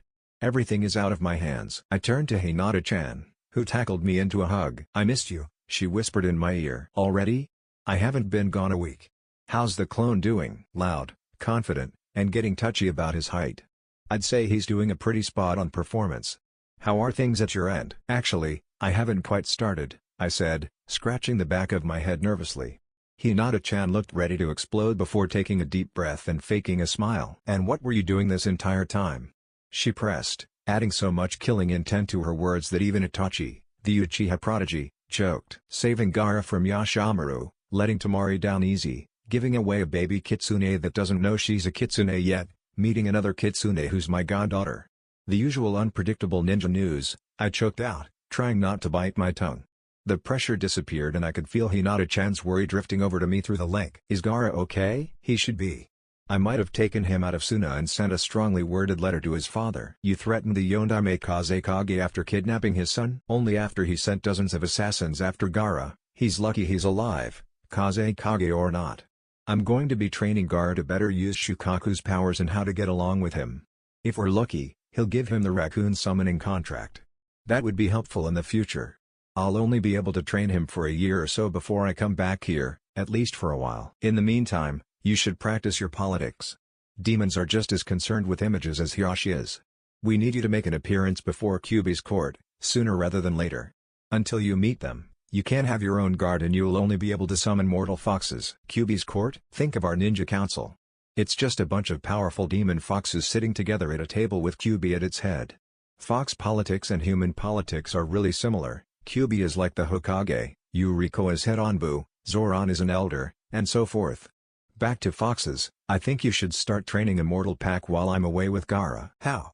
I can't speak fox and know nothing about training ninja foxes. Think about who is a major crush on you at this point in time. I smirked, remembering the Inuzuka's temper whenever I was seen near Hinata-chan. Her eyes looked confused before widening slightly. Kiba? You want me to ask Kiba for help? Ninja dogs and ninja foxes are very similar. The only real difference is that foxes are generally smarter, faster, and smaller. They're good at infiltration although not usually as physically strong. As long as you make sure Kiba knows you aren't after his clan jutsu, I'm sure he'll help you. His clan is so close to animals, I don't think he'll mind bending the whole no fox rule, especially if it's for you. You're really enjoying this, aren't you? Hinata-chan asked, glaring at me. I grinned in response. Believe it, I chuckled, remembering my old catchphrase. The smile melted as Hinata-chan raised her fist threatening. Once Kiba teaches you the basics, I can show you how to do the jutsu that I've invented specifically for foxes. In the past timeline, I had not gotten the fox contract until I had become Hokage. In the midst of the Fourth Great Shinobi War, there was hardly enough manpower on our side. Each time one of our ninjas died, Kabuto had the option to resurrect them for his own uses, growing more powerful at each hit we took. Discovering and testing my new bond with foxes, both mortal and demon, I created a number of techniques that, when used correctly, could have devastating results for the opposing side. Many of them were based on Inuzuka jutsu and all were just as effective if not more. With reinforcements, both mortal and demonic, we slowly began to push Madara's forces back. Hey Kit, where'd you go? A familiar voice rang in my head. I winced at the volume. Hina-chan looked at me with concern before nodding in understanding, Kyuubi's voice echoing through her seal. You know Kyuubi, you don't need to be that loud. Even I heard you. Hey, Vixen. Haven't talked to you in a while. Kyuubi jumped, remembering just how violent and irate Hinata could be. Yeah sure, be polite to her. I'm the one that let you out. You let him out? Why? Hinata-chan questioned me. Well, I said that I gave the Kazekage a strongly worded letter. Q agreed to be courier. Kit, you should have seen his face. Priceless. Kyuubi roared in laughter, making both of us wince. Sorry. Control your volume, Q. That hurts. I'll be back soon. Make sure Pyrai doesn't kill Gaara. Or let Shukaku out. I don't need two bloodthirsty demon lords and an equally sadistic kitsune. Gaara's had a long day. I'll try. See you later, Kit, Vixen, Kyuubi said, using his nickname for Hina-chan. She blushed slightly and thought her goodbyes. So how am I starting my pack? Hinata-chan asked as soon as Q left our minds. Go to the Naras. Ask them if you can take a walk in their woods. They might not advertise, but their forest is home to a number of foxes, as well as deer. If they don't want to let you in, tell them that you have the fox summoning contract, just don't tell them how you got it. They should let you in after that. They understand the bond between a summoner and the summons, but that can wait till tomorrow. For now, summon one of my mortal foxes, Kazura. Okay. Kushios no Jutsu, Kazura, she said, flying through the seals and biting her thumb. The smoke parted, revealing a medium-sized fox with dark brown fur, a single black stripe running down his chest. Hello, Kazura-kun. Yo, Naruto. He nodded as respectfully as he could before realizing something was off. You didn't summon me. Nope. That was I guess she's my mate. This is Hyuga Hinata-chan. Kyuubi-sama allowed her to sign the fox contract. Really? Kazura said, raising his eyebrows in approval. Sweet. So, why am I here? He asked the raven-haired girl, who shrugged her shoulders. You are going to be Hinata-chan's translator. She's going to be training a pack of mortal foxes before she meets the high court, I explained. Hina-chan, most foxes take an average of 2 to 4 months to learn how to speak English, sometime longer if they've never heard it before. Kazura will go with you into the Nara forest and act as your translator to any foxes you meet. Is that it? Basically. I recommend looking for younger foxes to start. They'll bond to you more readily than some of the older, more experienced foxes. Some of the more stubborn foxes will want to make sure you deserve the contract, but they should be more friendly if you say my name. Yeah, boss has a big name in the fox world, Kazura laughed, making me blush slightly. It's not like I did anything to deserve it. Dude, you're Kyuubi-sama's vessel. That's enough to make you interesting. Add that to the fact that you get along with can summon, and order the guy around makes you untouchable. Not untouchable. Just a little intimidating. Anyway, you know I don't summon him too much, he can't really control his chakra for the first few seconds he's out. He either tries to destroy everything in a half-mile radius or sends out a chakra pulse you can feel anywhere. Whatever, it's cool. So you want me to help your mate get her own pack? No problem, I can handle that, he said, looking Hina-chan up and down before walking to her side and sitting down. I also need you to stay with her until I return or I summon you. If there is an emergency, Hina-chan knows what to do. I'm going to be on the road so it might be hard to contact me, but if you need to tell me something tell Kakashi to send Pakun to me. Yes, sir, Kazura smirked easily. Do you want to see Kakashi-san while you're here? Itachi asked. I jumped, forgetting he was there. Kakashi's a big Anbu captain, I don't think he'll need me to keep tabs on him. I can always send him a fox if I need to. Itachi, whatever you do, make sure Danzo guarantees Sasuke's safety. I don't care how you threaten him or persuade him but your brother is going to need protection from Heavy Team. Heavy Team? Itachi asked, his eyebrows raised at the nickname. You know who I mean? I rolled my eyes. Tell your summons to keep their ears open, Uro-sennin is going to need all the information you can get him. No problem. I'll be going now. I'll see you later, Rakudaime, Itachi said. It looked like he wanted to tell me something, but thought better of it as he vanished into the trees. I stood, activating my demon eyes and watching him run back to Konoha. I could tell he was trying not to look back. He's going to do it, isn't he? Hinata-chan said grimly. I nodded once and deactivated my dojutsu. I think so. I need to talk to him before he leaves Konoha. I'm going to check on Gaara and the others then come back, okay? I'll be at Kakashi's. I'll signal you when it's safe for you to come. Thank you, Hina-chan. I love you, I said, pulling her into a tight hug. I felt her smile against my shoulder. Love you too, Naruto-kun. See you soon, she whispered in my ear. I took a step back then remembered what was missing. I walked closer and pulled my mate into a kiss. I'll see you. Shut up and get over here, kid. Shukaku isn't very happy right now. Kyuubi yelled, concerned for his fellow demon softening his rough voice. Hina-chan's eyes widened in momentary shock. I smiled tightly, preparing for the Hiraishin. Demon time. See you as soon as Shukaku is calmed down. I closed my eyes and followed my chakra trail back to the Suna/Konoha border. Arriving in camp, I shook my head tiredly. Shukaku was now fully released, Gaara hidden somewhere out of sight. Pyrai was nowhere to be seen while Kyuubi stood in front of the sand demon, pinning him down with his tails. Shukaku. You'd think after what happened in the last timeline, you wouldn't pick a fight with me. I'm even stronger than last time, I don't care. If this is the only way I can talk without Zoran watching my every move. Now, I'm finally what are you now? You stupid. Shukaku, really? Act your age. You're sealed into a cub. There is only so much you can do without forcing my hand, I said, laying my hand onto Shukaku's hide, fully activating the seal I had placed over Gaara's original seal.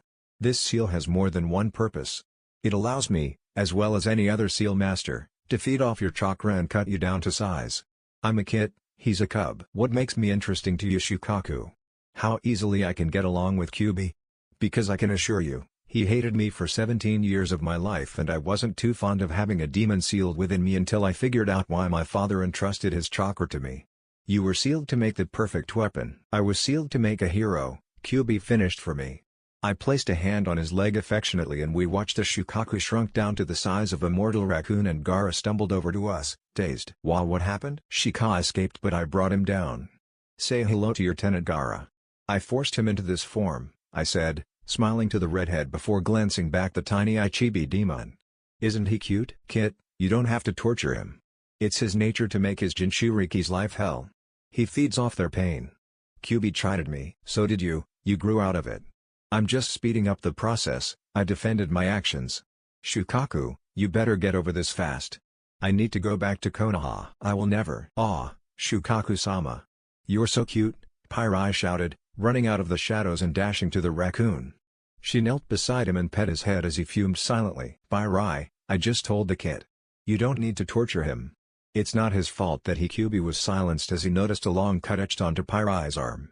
It didn't look very deep, but it was bleeding nonetheless. I winced out of sympathy for the sand demon as Kyuubi let loose a wave of killing intent that would have scared Madara. Pyrai. What exactly happened to your arm? Kyuubi growled. Pyrai jumped slightly at her grandfather's voice and Shukaku shrank even more. Bad move, Shika. Very bad move, I said, shaking my head. Gaara's eyes widened as they darted between the two demons.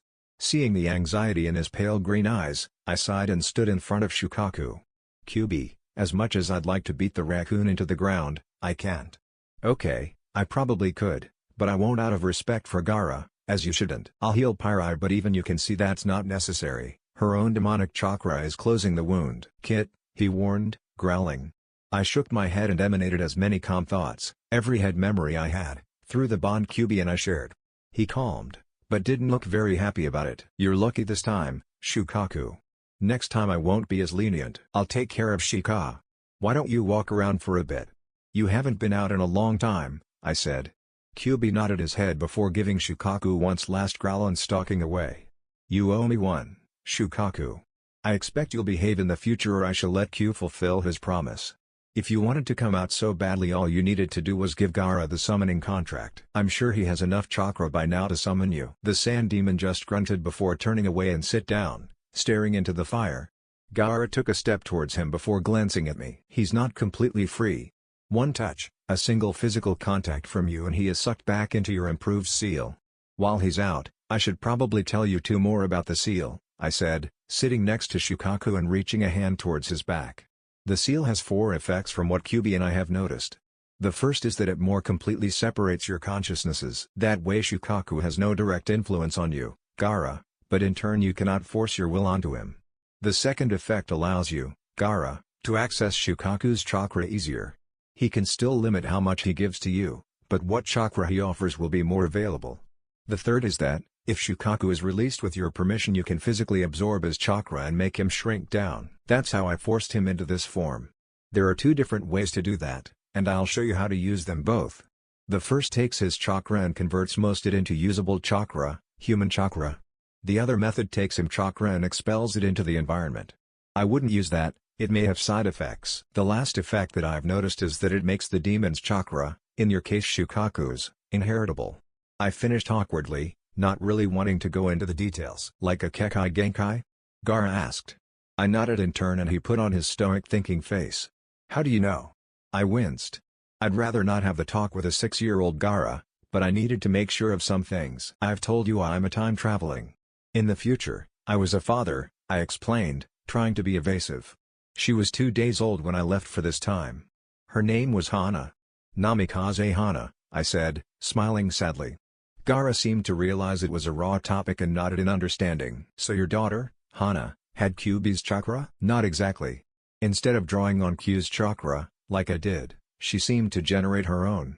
Also, her chakra coils developed abnormally early, even faster than mine did after the sealing. Before you ask, from what I understand, you were born with your coils already strong. Shukaku was sealed into you before you were born. You had more time to adapt to the demonic chakra. At mention of his sealing, Gaara's bright eyes dimmed and he looked into the fire, avoiding my eyes. I know, he said with such bitterness it was easy to picture the Gaara I had met during my Chunin exams. The insanity that Shukaku fed him from such a young age, finally snapping before I beat him into a pulp. I shook my head as the sand demon grinned sadistically, laughing at what his influence had done to the young redhead. Listen to me, I said firmly. Gaara looked up but refused to meet my gaze. I know what you're thinking right now, Gaara. You aren't a monster, you weren't born a monster. You care about people, you value life. That's what made you try to fight Shukaku, that is why you wouldn't let yourself fall asleep. You kept your humanity alive, even at the price of never resting, never relaxing. You are not what Yashamaru said. Your mother named you for her hatred for your father, the injustice of what he did. The self-loving carnage. That is what your father wanted you to be, what your mother knew she would be powerless to stop. But you can stop it. You don't have to become what your father envisioned you to be. He was a fool to believe he could control your life. People like Danzo and the Yondame Kazekage, people who believe that people are no more than puppets to be controlled, are the monsters. They want you to become strong through bloodshed so that you can turn and spill blood in the name of your village. I want you to become strong so that you can return to your village proud to be a Jinchuriki, proud to be your own person, I said before realizing I was trying to press the Gaara I knew into this Gaara. I was repeating everything I knew Gaara, the god I'm Kazekage and General-in-Chief of the Joint Shinobi Forces, to be. My voice caught in my throat and I coughed, completely ruining the seriousness of the situation. Gaara smiled and laughed easily. Shukaku glared at me indignantly. Stupid kid. Between you and QB, I knew get to have any fun. I wouldn't say that, Shika. Q isn't too far away, he may hear you. I grinned my vulpine grin, the smile broadening as the sand raccoon shuddered visibly. Good Shukaku. Kami, you're annoying. Q thought so too. I smiled at the demon who shifted his weight so he was facing away from my. Are you done moping yet? Because this entire training thing would go a lot smoother if you gave Gaara the scroll now. He hasn't earned my respect yet. Until he does, he doesn't deserve it. When he becomes who you think he can be, then we'll see. He got that far with you whispering in his head, pushing him to insanity before I knocked both of you from your pedestal. In case Q didn't tell you, I kicked your ass when I was a Jinan, and for that you have my respect. But why is that relevant? Do you want the contract? Shukaku chuckled. No thank you. One demon summons is enough for now. Maybe in a few years, I laughed back before feeling a pulse of chakra that didn't originate from our camp. I need to leave for a while. Will you two be okay while I talk to an old friend? I'll play nice, Shukaku smirked easily. Just tell the cub to keep his distance and I'll be fine. Hey, what are you? It's okay Gaara. He's just not ready to go back yet. If you touch him, he's sucked back into your head unless you learn how to interact properly. That's something I'll teach you later. Maybe tomorrow if Shika behaves himself. Training would be easier if he and QB kept each other busy. I heard that, kid. Don't you have somewhere to be? I felt the chakra from the seal. I was just making sure these wouldn't fight. I'll leave them to you and Pyrai, wherever she went. Don't kill Shika, Q. Gaara still needs to contract and I'll be very sad if I don't get the chance to beat him up again. No promises, kid. Get going. I'll be back late tomorrow, no killing defenseless villagers and such, I said, focusing on Hinata's blood-steel charm. If she had listened, I'd appear in Kakashi's apartment, next to Itachi. We'll see, I guess. I'm not telling you not to do this, Itachi. I know that Naruto. I see you got the Hiraishin down? I heard Kakashi's voice move from surprise to a mix of pride and approval. I opened my eyes and saw Hinata-chan moving towards me, capturing me in a hug. I hugged her back as I locked eyes with Itachi. His dark eyes were filled with determination but always a deeper sadness. I suppose you're going to tell me not to do this, eh, Naruto? He asked, his voice dripping with sarcasm. I didn't laugh, neither did he. No, I'm not. I wasn't lying to you when I told you that this was your decision to make. I couldn't tell you to kill Yu Clan, neither could I ask you to wander blindly into uncharted territory. I and the others may not be happy with it, but this could be the best option. So why did you come here? Why tonight? Because I know you. You're going to do it as soon as possible. Tomorrow night, you're going to team up with an old enemy of mine and, in exchange for Sasuke's safety, you will annihilate your family and friends. I came to talk to you what to do next. Follow me, this isn't a secure place to talk. Where is a secure place? This entire village is filled with spies en route, Itachi said, trying to push back the bitterness that rose in his throat. Just follow me and don't make a noise, I replied, jumping silently out of the window before waving for the Uchiha to follow me. He narrowed his eyes slightly but slid out of the window, moving in the shadows to greet me.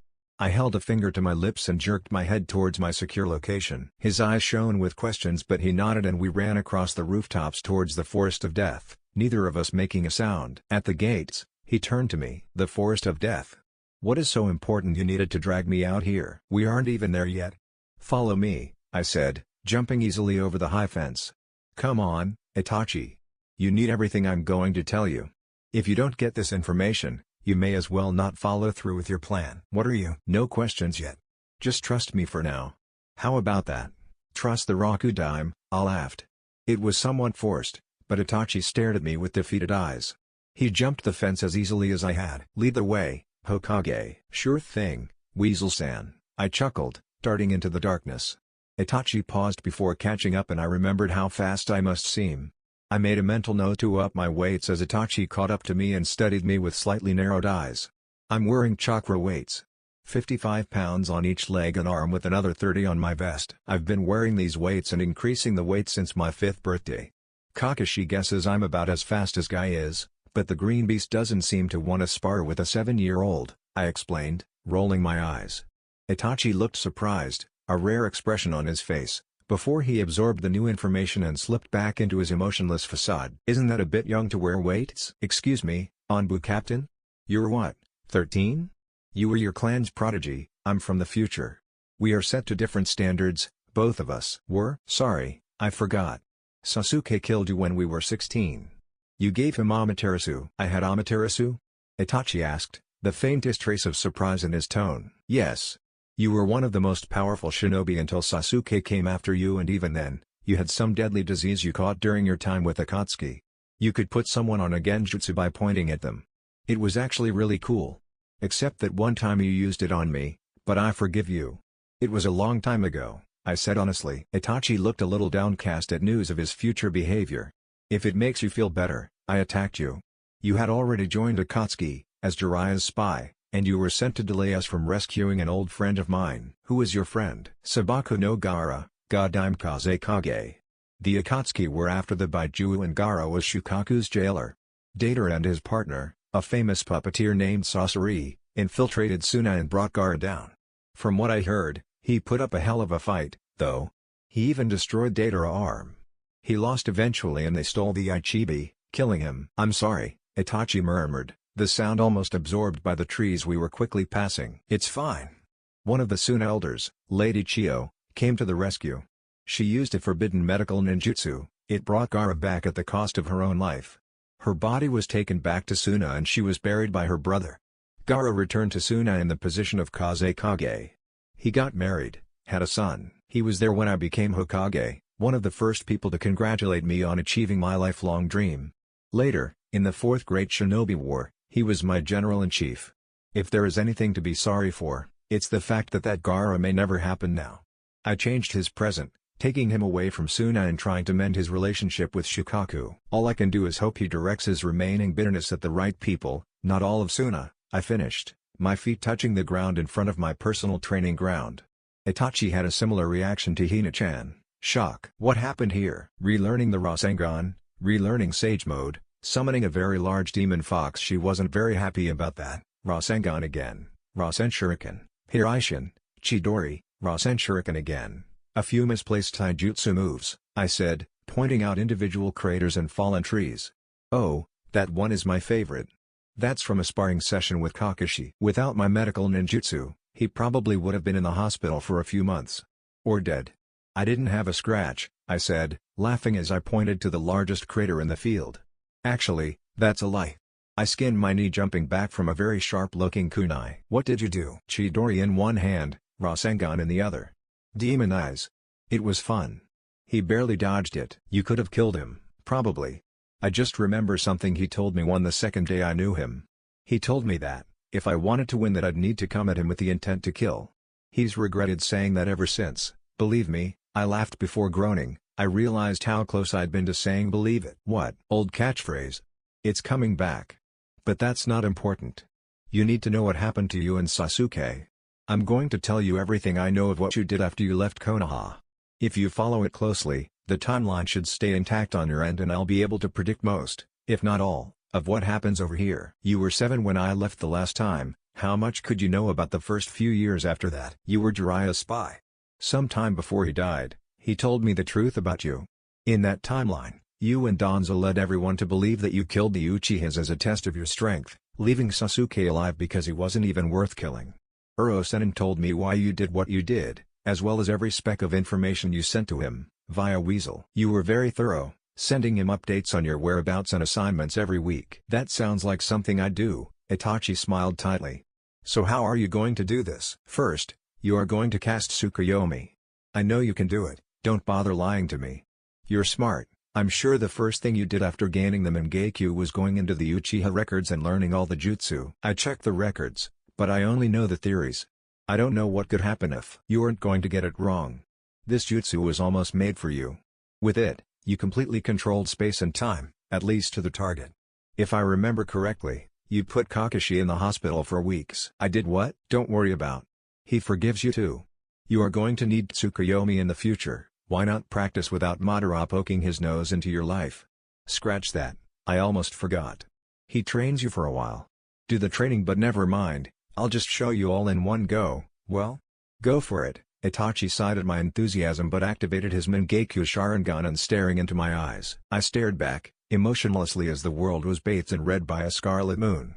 I glanced around myself, seeing only gray shapes. Is this? Good job, Itachi. See, I told you. This jutsu was made for you. And, Unlike some people Danzo and Madara this jutsu doesn't need to be completely offensive. You could use it like I use Cage Bunshine, to cut down the time it takes to learn a new technique. Or use it to gather information without inflicting actual damage. Okay, I did it. Now what? Now we take a walk, I joked lightly. Never mind, that was a horrible joke. Just be careful to control the time. This might take a while. Omoido Eriku no Jutsu. The forest, bathed in red, disappeared, replaced by my memories. In a blur, I showed Itachi every second of his life I had known him. Scenes of Itachi and Sasuke as children, sitting at the pier and laughing together, Itachi promising to help Sasuke train, Itachi poking Sasuke in the forehead before leaving to do his Onbu work. I brought out Sasuke's figure after the Uchiha massacre, the brooding look on his stoic face, our Team 7 introductions in which Sasuke stated that he had no dreams, only an ambition and future to kill his brother as vengeance for his slaughtered family. I showed the fight in the hospital that Jiraiya was forced to stop, trying to prevent Kisame's involvement. Itachi calling his brother worthless and weak, unfit to call himself an Uchiha. Fighting Itachi alongside Kakashi and Sakura, Sasuke, already breaking his ties with us. My own encounter with Itachi, where he gave me some of his power. The 8-man squad's mission to find Itachi in order to lure Sasuke back home. Zetsu announcing that the duel between Sasuke and Itachi had ended, Sasuke as the victor. I showed Sasuke standing beside Madara after his battle with Danzo, yelling about the crimes Konoha had committed in sentencing Itachi to a life of banishment and treatment as if he were a criminal instead of completing his mission, assigned to him by Danzo. The memories began to become slower, more normal. Scenes from my training venture with Urosenin, learning all about Itachi's life. Later, watching Urosenin jump out of Tsunade Obachan's office window and running to meet me, saying we needed to talk. Later that night, he told me everything he knew of Itachi's life. Every single report was repeated and drilled into my memory for future reference. When the stream ended, Itachi was on his knees, gasping as he realized everything he did in my past, in his possible future. I gave him a moment of silence, knowing how hard it would be for this Uchiha Itachi to take in. You weren't evil, I said, cutting the silence. Everything you did, every word you said or battle you fought in, was all to protect Sasuke. You treasured his life and safety over the village and left him in its care. If it helps, in my opinion, it was the village that abandoned you. Danzo and the others were too afraid of repercussions against the leave. They declared you a missing nin so that you could help defeat Akatsuki and let Sasuke grow stronger so that he could take his revenge. It doesn't look like that worked out so well. Itachi coughed, getting to his feet shakily. No. Sasuke was too much like you. He treasured your life more than Konoha. When he discovered what you had done for him, he felt betrayed by the village and swore to defeat us by any means necessary. When he overused his Mangekyo, he took your eyes. So you want me to repeat everything that happened? Won't that give us the same result? Not at all. In the other timeline, Sasuke wasn't my friend, now he is. After you leave, I'm pretty sure he'll turn to Hina-chan and I will help him get stronger but give him a better reason for training. When you left that night, you told Sasuke to hate you, to want to kill you in order to get stronger. This time I'm going to knock some sense into him before he can get his mind set on that. He needs to understand that, if you have people to protect, you grow stronger than focusing on a single target. Kind of like Haku told me. Haku? A girl I met when I was Jinan. In the middle of the bloodline purge, she escaped and was found by the demon of the bloody mist, Momochi Zabuza. He took her in and trained her, I explained. Itachi nodded before staring into the trees. Do you see? It's only Kakashi. He's been there for a while. When I was finished, Kakashi walked out of the tree line, pocketing his Icha Paradise book. That really is trash, you know. Hey, your master wrote it, Kakashi said, indignant. Yes, my master, the self-proclaimed super pervert, I said sarcastically. Don't you remember how many times Tsunade Obachan punched him through a wall for that? Lost count around 240. A lot of Jinan had missions to repair the office, Kakashi laughed. Remembering. Anyway, I was just thinking about Haku. Do you think we could switch that up this time around?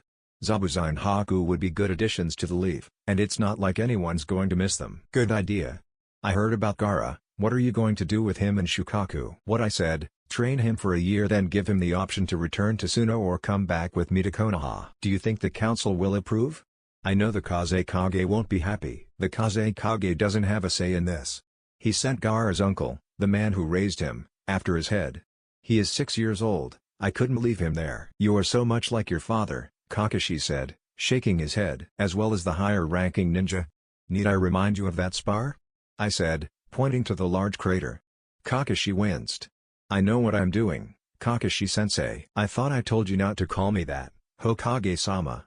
Titles are different in this time, I'm not your sensei, at least not yet. I'm going to try and get Team 7 back together." I didn't think holding an empty title would do anyone any good. No more Konoha, no more Hokage. Simple as that, I said before thinking about Team 7. "If you remake Team 7, you're going to have to push me harder. Or at least make it look like it. We need to make Sakura and Sasuke think I'm strong this early from being raised by you." "I don't think that's an option," Itachi cut in. "To be able to do a simultaneous Chidori and Rasengan is inhuman even for the son of the Yondaime." What do I have sealed into my stomach that's inhuman?" "I wonder," I said, rolling my eyes. "Even with the Kyuubi, Itachi has a point. At this point, Kyuubi should only be giving you chakra, not instruction. Only the council and Hiruzen knows you can talk to him. For you to know such high-level jutsu, I guess they can wait till the Chunin exam. No promises on the Hiraishin though, I'm going to need it in wave." "Deal," Kakashi said, holding out his hand. I shook it once before turning to Itachi. "You'll be met by Uchiha Madara. Tell him your plans. He wants revenge on the clan for something that happened decades ago." "Uchiha Madara as in the co-founder of Konoha?" "The very same. He wanted to be Shodaime, trying to guarantee equality for the Uchiha and the Senju. His clan thought he was power-hungry and shunned him. He's held a grudge against the Uchiha ever since. History aside, he's going to find you tomorrow night. Tell him what you're doing and he'll help you then train you, promising not to harm Sasuke." "Madara knows his politics, he doesn't want to destroy the Uchiha, he wants to get rid of corruption and rebuild. If you don't do this, Madara probably will, leaving Sasuke and you alive to rebuild the clan. I'm sure he's been watching the clan for a while, judging who's worth saving and who's not." "Did you know from the start that if I don't do this, this Madara is going to do it anyway?" Itachi's voice was slow. I expected anger, but there wasn't a trace, only sadness. "It was a possibility. If I know Madara, he's going to use this mission, this massacre, as a way to judge your potential. He's going to leave Sasuke alive so he can use you, working off of your care for your brother, and you want me to go along with this?" he asked, his voice emotionless. It was Kakashi who answered this question. "Both yes and no. Yes, because we want you to pretend to be a tool as long as it fits the timeline. No, because we have a request of sorts. We want you to get Tori out of there." Itachi paled at the sound of his girlfriend's name. "In the other time. Did I?" "There was only one survivor. Sasuke was more important," I said, my usual smile long gone. Itachi stared at the ground for a moment before meeting my eyes, his gray shining with determination. "She said she liked foxes. When we were young, she was sad when they were kicked out of Konoha," he said. I stood confused for a moment before understanding his plan. "I've got it covered. Where is her house?" We sat in the forest of death, unbothered by the predatory creatures as we planned the biggest massacre ever to take place in the village hidden in the leaves. It left a bad taste in my mouth, but even the Rakudime can change so much without destroying everything. The next morning, I stood in an alley, ready to contribute my first part of the master plan. The sun was hidden by clouds and a sense of foreboding sounded in my head. "Kushios no Jutsu," I murmured, watching a cloud of smoke rise up from the ground. It parted to reveal a large black fox, a single jagged white stripe down his flank. His yellow eyes shone with power and wisdom, a rare combination. "Ryu, I need you to find a young woman by the name of Uchiha Tori." "Hi, Naruto-sama," he barked, ready to move. "Ryu, be careful. The villagers are wary of foxes ever since Q's rampage." "I'm always careful. What should I do once I find the girl?" "Lead her to Kakashi's apartment. Kakashi and Hina-chan will be there. Also, try to not talk to Tori. She likes foxes but I'm not sure she'd be able to take in a talking fox without fainting." "Hi," the fox said, nodding respectfully before running over the rooftops towards the Uchiha compound. Turning away, I activated my demon eyes and searched for Sasuke's chakra signature. He may have been training late last time, but something could change, I thought to myself. I knew that I didn't want Sasuke coming home, especially in the midst of it. Found him. I let the chakra recede from my eyes, the color reverting back to blue. Sasuke was in the woods near Konoha, throwing shuriken and kunai at an unsuspecting tree. Watching him miss, I almost laughed, watching the future destroyer of the world, unable to hit a stationary target. I ran to his position, staying hidden in the trees. I hid my chakra signature and Sasuke didn't seem to notice me. When he winced, grabbing a kunai incorrectly, I stifled a laugh and put on my idiot mask, just like Madara. "Hey, Sasuke," I yelled, making him jump. I laughed as I jumped out of the bushes. Watching Sasuke laugh after recovering, I was reminded of the differences between the two Uchiha Sasukes I knew. This Sasuke had a sense of humor, the other would have tightened his grip on his kunai. "Hey Naruto. What are you doing? I thought you and Hinata were going out to ramen." "We were going to, but then her father showed up and took her home. Something about practicing her taijutsu, I think," I said, grateful to my clone's accuracy on my behavior. Then again, we were technically the same person. "Oh, alright. What are you doing out here?" "Kakashi's busy, so I was going to do some training. I was on my way to the field Kakashi and I used when I heard you, so I stopped by. Can I join?" I grinned my idiot's grin. It worked like a charm. Sasuke rolled his eyes and gestured next to him. "As long as you don't hit me," he smirked teasingly. There was no bitterness or anger in his smirk, it was innocence. "Same to you, I've been practicing," I said, letting my eyes drift into determination as I withdrew a handful of shuriken. Sasuke mirrored my expression and we began to torture the tree. We spent the entire day training. I showed Sasuke some of the chakra exercises I had learned from Kakashi in the original timeline, such as tree walking. He seemed a little frustrated when he fell the first few times, but seemed to cheer up when I truthfully told him it took me a lot of tries. When the sun had finally set, he was exhausted while I hadn't broken a sweat all day. "Hey Sasuke, wanna go get some ramen?"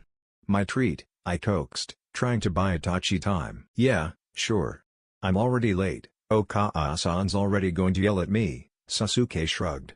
I couldn't help but scream "no she's not" to myself. Keeping the facade, I led the way to Ichiraku Ramen. Once out food was finished, I thanked Tucci and Ayame and paid, pocketing Gama-chan as we left. "Hey Sasuke, do you mind if I walk home with you?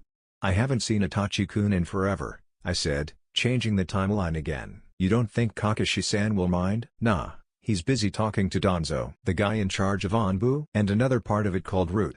He wants me to join up." "But you're 7 years old. How could you join that early?"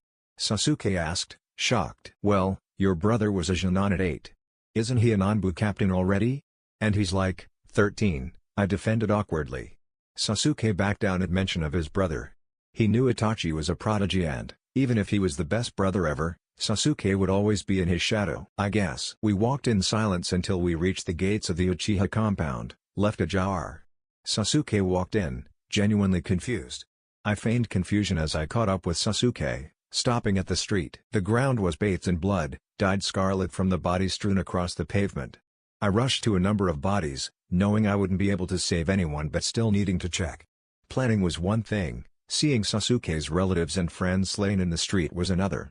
Recognizing some of his friends, Sasuke fell to his knees and threw up. I looked up in a panic, unable to do anything. "I can't do anything. They're all your family. We need to check," I stammered, jogging to Sasuke's side. He stood, his eyes wide with grief, and nodded shakily. I pulled him in the direction of his house, wishing we were going anywhere else. A massacre. That is what everyone called it. To Sasuke, it was the loss of nearly everyone in his life he had cared about. Stumbling to Sasuke's parents, lying dead in the living room, I watched as Itachi spoke to Sasuke more harshly than either of us had heard him. Itachi glanced once in my direction before leaving, Sasuke unable to move, I unable to endanger the future. After the Uchiha massacre, Itachi was declared a missing nin and was put into the bingo book as an S-ranking ninja. Sasuke moved out of the Uchiha compound, into the apartment I shared with Kakashi. I myself stayed longer than I probably should have, chasing the fangirls away from my grieving friend. A week after the massacre, I told Sasuke that he should get strong to protect, not to avenge. Flashback. Sitting at the table for breakfast, Kakashi's eyes darted between Sasuke and I. Sasuke stabbed at his pancakes angrily, my eggs untouched. The tension grew in the silence, Kakashi and I communicating with our eyes. Sasuke's features grew darker, brooding, too much like the Sasuke I had known for over 10 years of my former life. "Sasuke. We need to train," I said, breaking the silence. The tension remained and Kakashi began to clear the dishes. Sasuke nodded angrily, his eyes focusing determinedly on the checkered tablecloth. "I'm not training to kill your brother," I said quietly. Sasuke's head whipped up, his dark eyes incredulous and angry, hiding a deeper sadness. "How can you say that? You saw what he did. He killed everyone I knew." "He didn't kill me, he didn't kill you. I'm not saying Itachi doesn't need to be punished for everything he did, he does. I'm saying I won't train to avenge. What happens once you kill him? What happens if someone else kills him? Then what?" Then I'll." "Sasuke, You don't know what you'll do. I know you too well. I also know that, no matter what I say, you will eventually face Itachi by yourself. But right now, we're 7. We can't take on an S-ranking missing nin. Your clan had some of the strongest ninja in the Leaf and he defeated all of them. Then what are you saying? Sasuke yelled, frustrated. I calmed myself before answering in a steady voice. I'm saying we need to train to prevent this from happening again, to anyone. I'm sorry, Sasuke, but your family is gone. My parents died the day I was born. No offense Kakashi, but you aren't my father. None taken, he smirked behind his mask. I'm saying we need to train to protect, not to avenge. If all we do is kill, we're no better than Itachi. So instead of getting stronger to kill Itachi, I'm going to train to protect Hina-chan, you, Kakashi, and the rest of Konoha. That's mine Indo. I walked out of the door without a glance backwards. I was in the hall when Sasuke caught up to me and put a hand on my shoulder. I paused, not looking back until I heard his voice. Can I come? He asked quietly, swallowing his pride. I smiled and grabbed his wrist, pulling him out the front door. We're going to the forest. Tell Iruka-sensei we're taking a personal day, I yelled to Kakashi, remembering that we had academy today. Kakashi sighed and picked up a cup of coffee, somehow drinking it without removing his mask. Don't forget to. I know, I shouted back. Sasuke, who had by now taken his wrist back, looked confused at me before I shook my head. I'll tell you later. It's not important just yet, I said, thinking of Uchiha Tori hiding away in the abandoned Namikaze estate. Whatever, Sasuke scoffed before glancing around us at the quickly disappearing buildings. Where are we going? My personal training field. It's trashed, I know, but it's the best place in the village. He looked like he was going to protest, or question me, but I just smiled. What, is the great Uchiha Sasuke scared of a little training? I teased. He scoffed and pointed forward. Lead the way, Dobe. Sure thing, team, I said, both of us falling into our old nicknames for the other. At the gates of the Forest of Death, Sasuke, like so many others, froze. He judged the height of the fence before staring into the warning trees. I jumped over and waited on the other side. This is training ground 44. It's usually reserved for the most serious Jounin, Anbu, and Root. Even then, most don't come here. Are you coming? Why don't they come here? Its name. Training Ground 44 is lovably nicknamed the Forest of Death. There are creatures in those woods that could overpower most Chunin easily. And you want me to go in there? Sasuke coughed, the brave facade melting away. Yes. Don't worry, I'm a little volatile.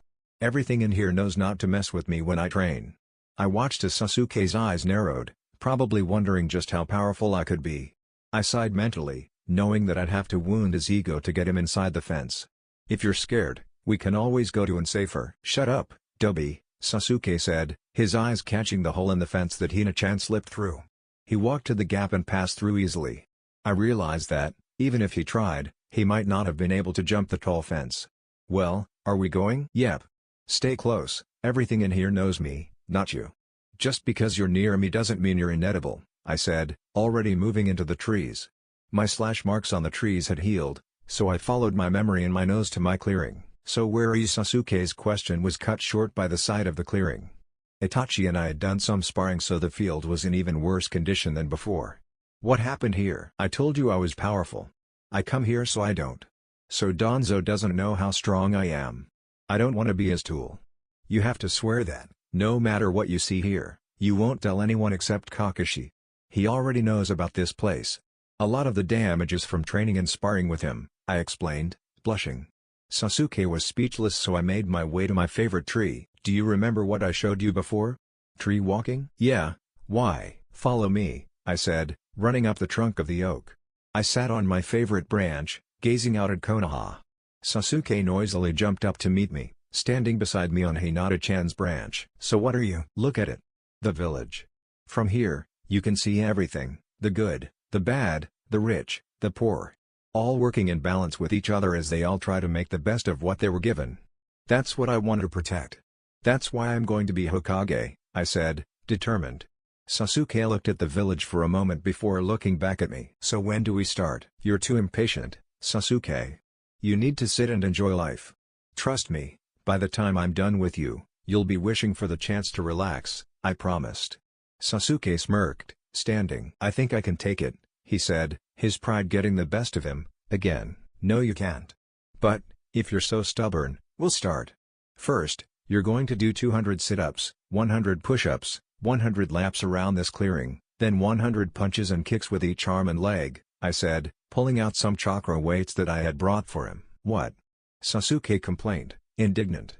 What is the point of? The point is that, at this exact moment, I'm wearing over 300 pounds of weights. 65 on each arm, 70 on each leg, with another 50 on my vest. If I take off the weights, I'm faster than Kakashi. He can't even see me, I said seriously. Put these on and activate them with your chakra. Don't use too much chakra or you'll kill yourself. Now, I said, jumping down into the field. I didn't soften my impact and a large crater spread around and under me. Get started, I grinned evilly. Sasuke gulped but started the exercises. When he finished, he was exhausted. The chakra weights were doing their job, slowing him down, but I could tell his muscles were slowly getting accustomed to them. Since it was still reasonably early, I sat at the largest crater, eyes closed in meditation before I shouted, Mizu Satoru, Yoku Idana. I jumped into the crater Kakashi and I had made sparring and slammed my open palm into the rock. The earth cracked under my palm before a rush of water erupted all around me. I jumped back, out of the crater, and watched as it filled with clearer water. I paused, smiling at my handiwork, before turning to Sasuke, whose jaw was nearly on the ground. We'll both be doing that exercise every day we can train, increasing the weights every 4 days whether or not we train. Now I'm going to teach you the next chakra control exercise, water walking. When we arrived back at Kakashi's apartment, Sasuke was dripping wet and I was struggling not to laugh, my stomach hurting from holding it in all day. Kyuubi laughed with me, enjoying Sasuke's struggle. When Kakashi saw us, he closed his book and his eyes tiredly. Please tell me you didn't use the hot spring, he said, a complaint rising in his tone. I don't take entertainment from watching children suffer, I chuckled sarcastically to my perverted sensei. Sasuke looked ready to hit me. I'd be scared if I hadn't been punched through a wall by Hinata-chan, Sakura, Tsunade Oba-chan, and a number of angry women whilst training with Uro-sennin. Sasuke, don't hit him. It's not his fault his judge of age is off. He is on level with most advanced jounin. Also, he's still bitter from when I taught him how to water walk. I took over at that point, knowing Kakashi would skew the details. Kakashi thought it'd be funny to teach me how to water walk over the hottest hot spring in Konoha. Let's just say I didn't get it right the first time, I grimaced. And he's bitter about the fact that I can beat his ass and I'm only 7. Isn't that right, Kakashi? Shut it, kid, Kakashi grimaced, remembering our latest spar. Flashback. Are you ready to give up? Kakashi asked me, breathing heavily. I only laughed before reminding him of my Nindo. I don't give up. I don't back down. Remember? That's why Iwa hated me, I laughed, dodging a Chidori. Hey, Kakashi-sensei, are you getting slow? That missed me by a long shot. You're lucky I can't touch me? Oh yeah, is it intent to kill time yet? Yes? Good. Chidori Rasengan, I yelled, focusing my chakra to each of my hands. I multitasked, swirling one chakra ball and electrifying the other as I activated Demon Eyes. Hey Kakashi. I'd duck if I were you, I shouted over the wind originating from my Rasengan. The silver-haired ninja's eyes widened. The Sharingan was used in this battle, and he tried to shine away. He didn't have enough chakra left to dodge it. Both of my attacks went into his left shoulder. I gasped for a moment before remembering that I had the most powerful medical ninjutsu in my arsenal, courtesy of Senju Tsunade and Haruno Sakura, the Slug Sannin and Neo Slug Sannin, respectively.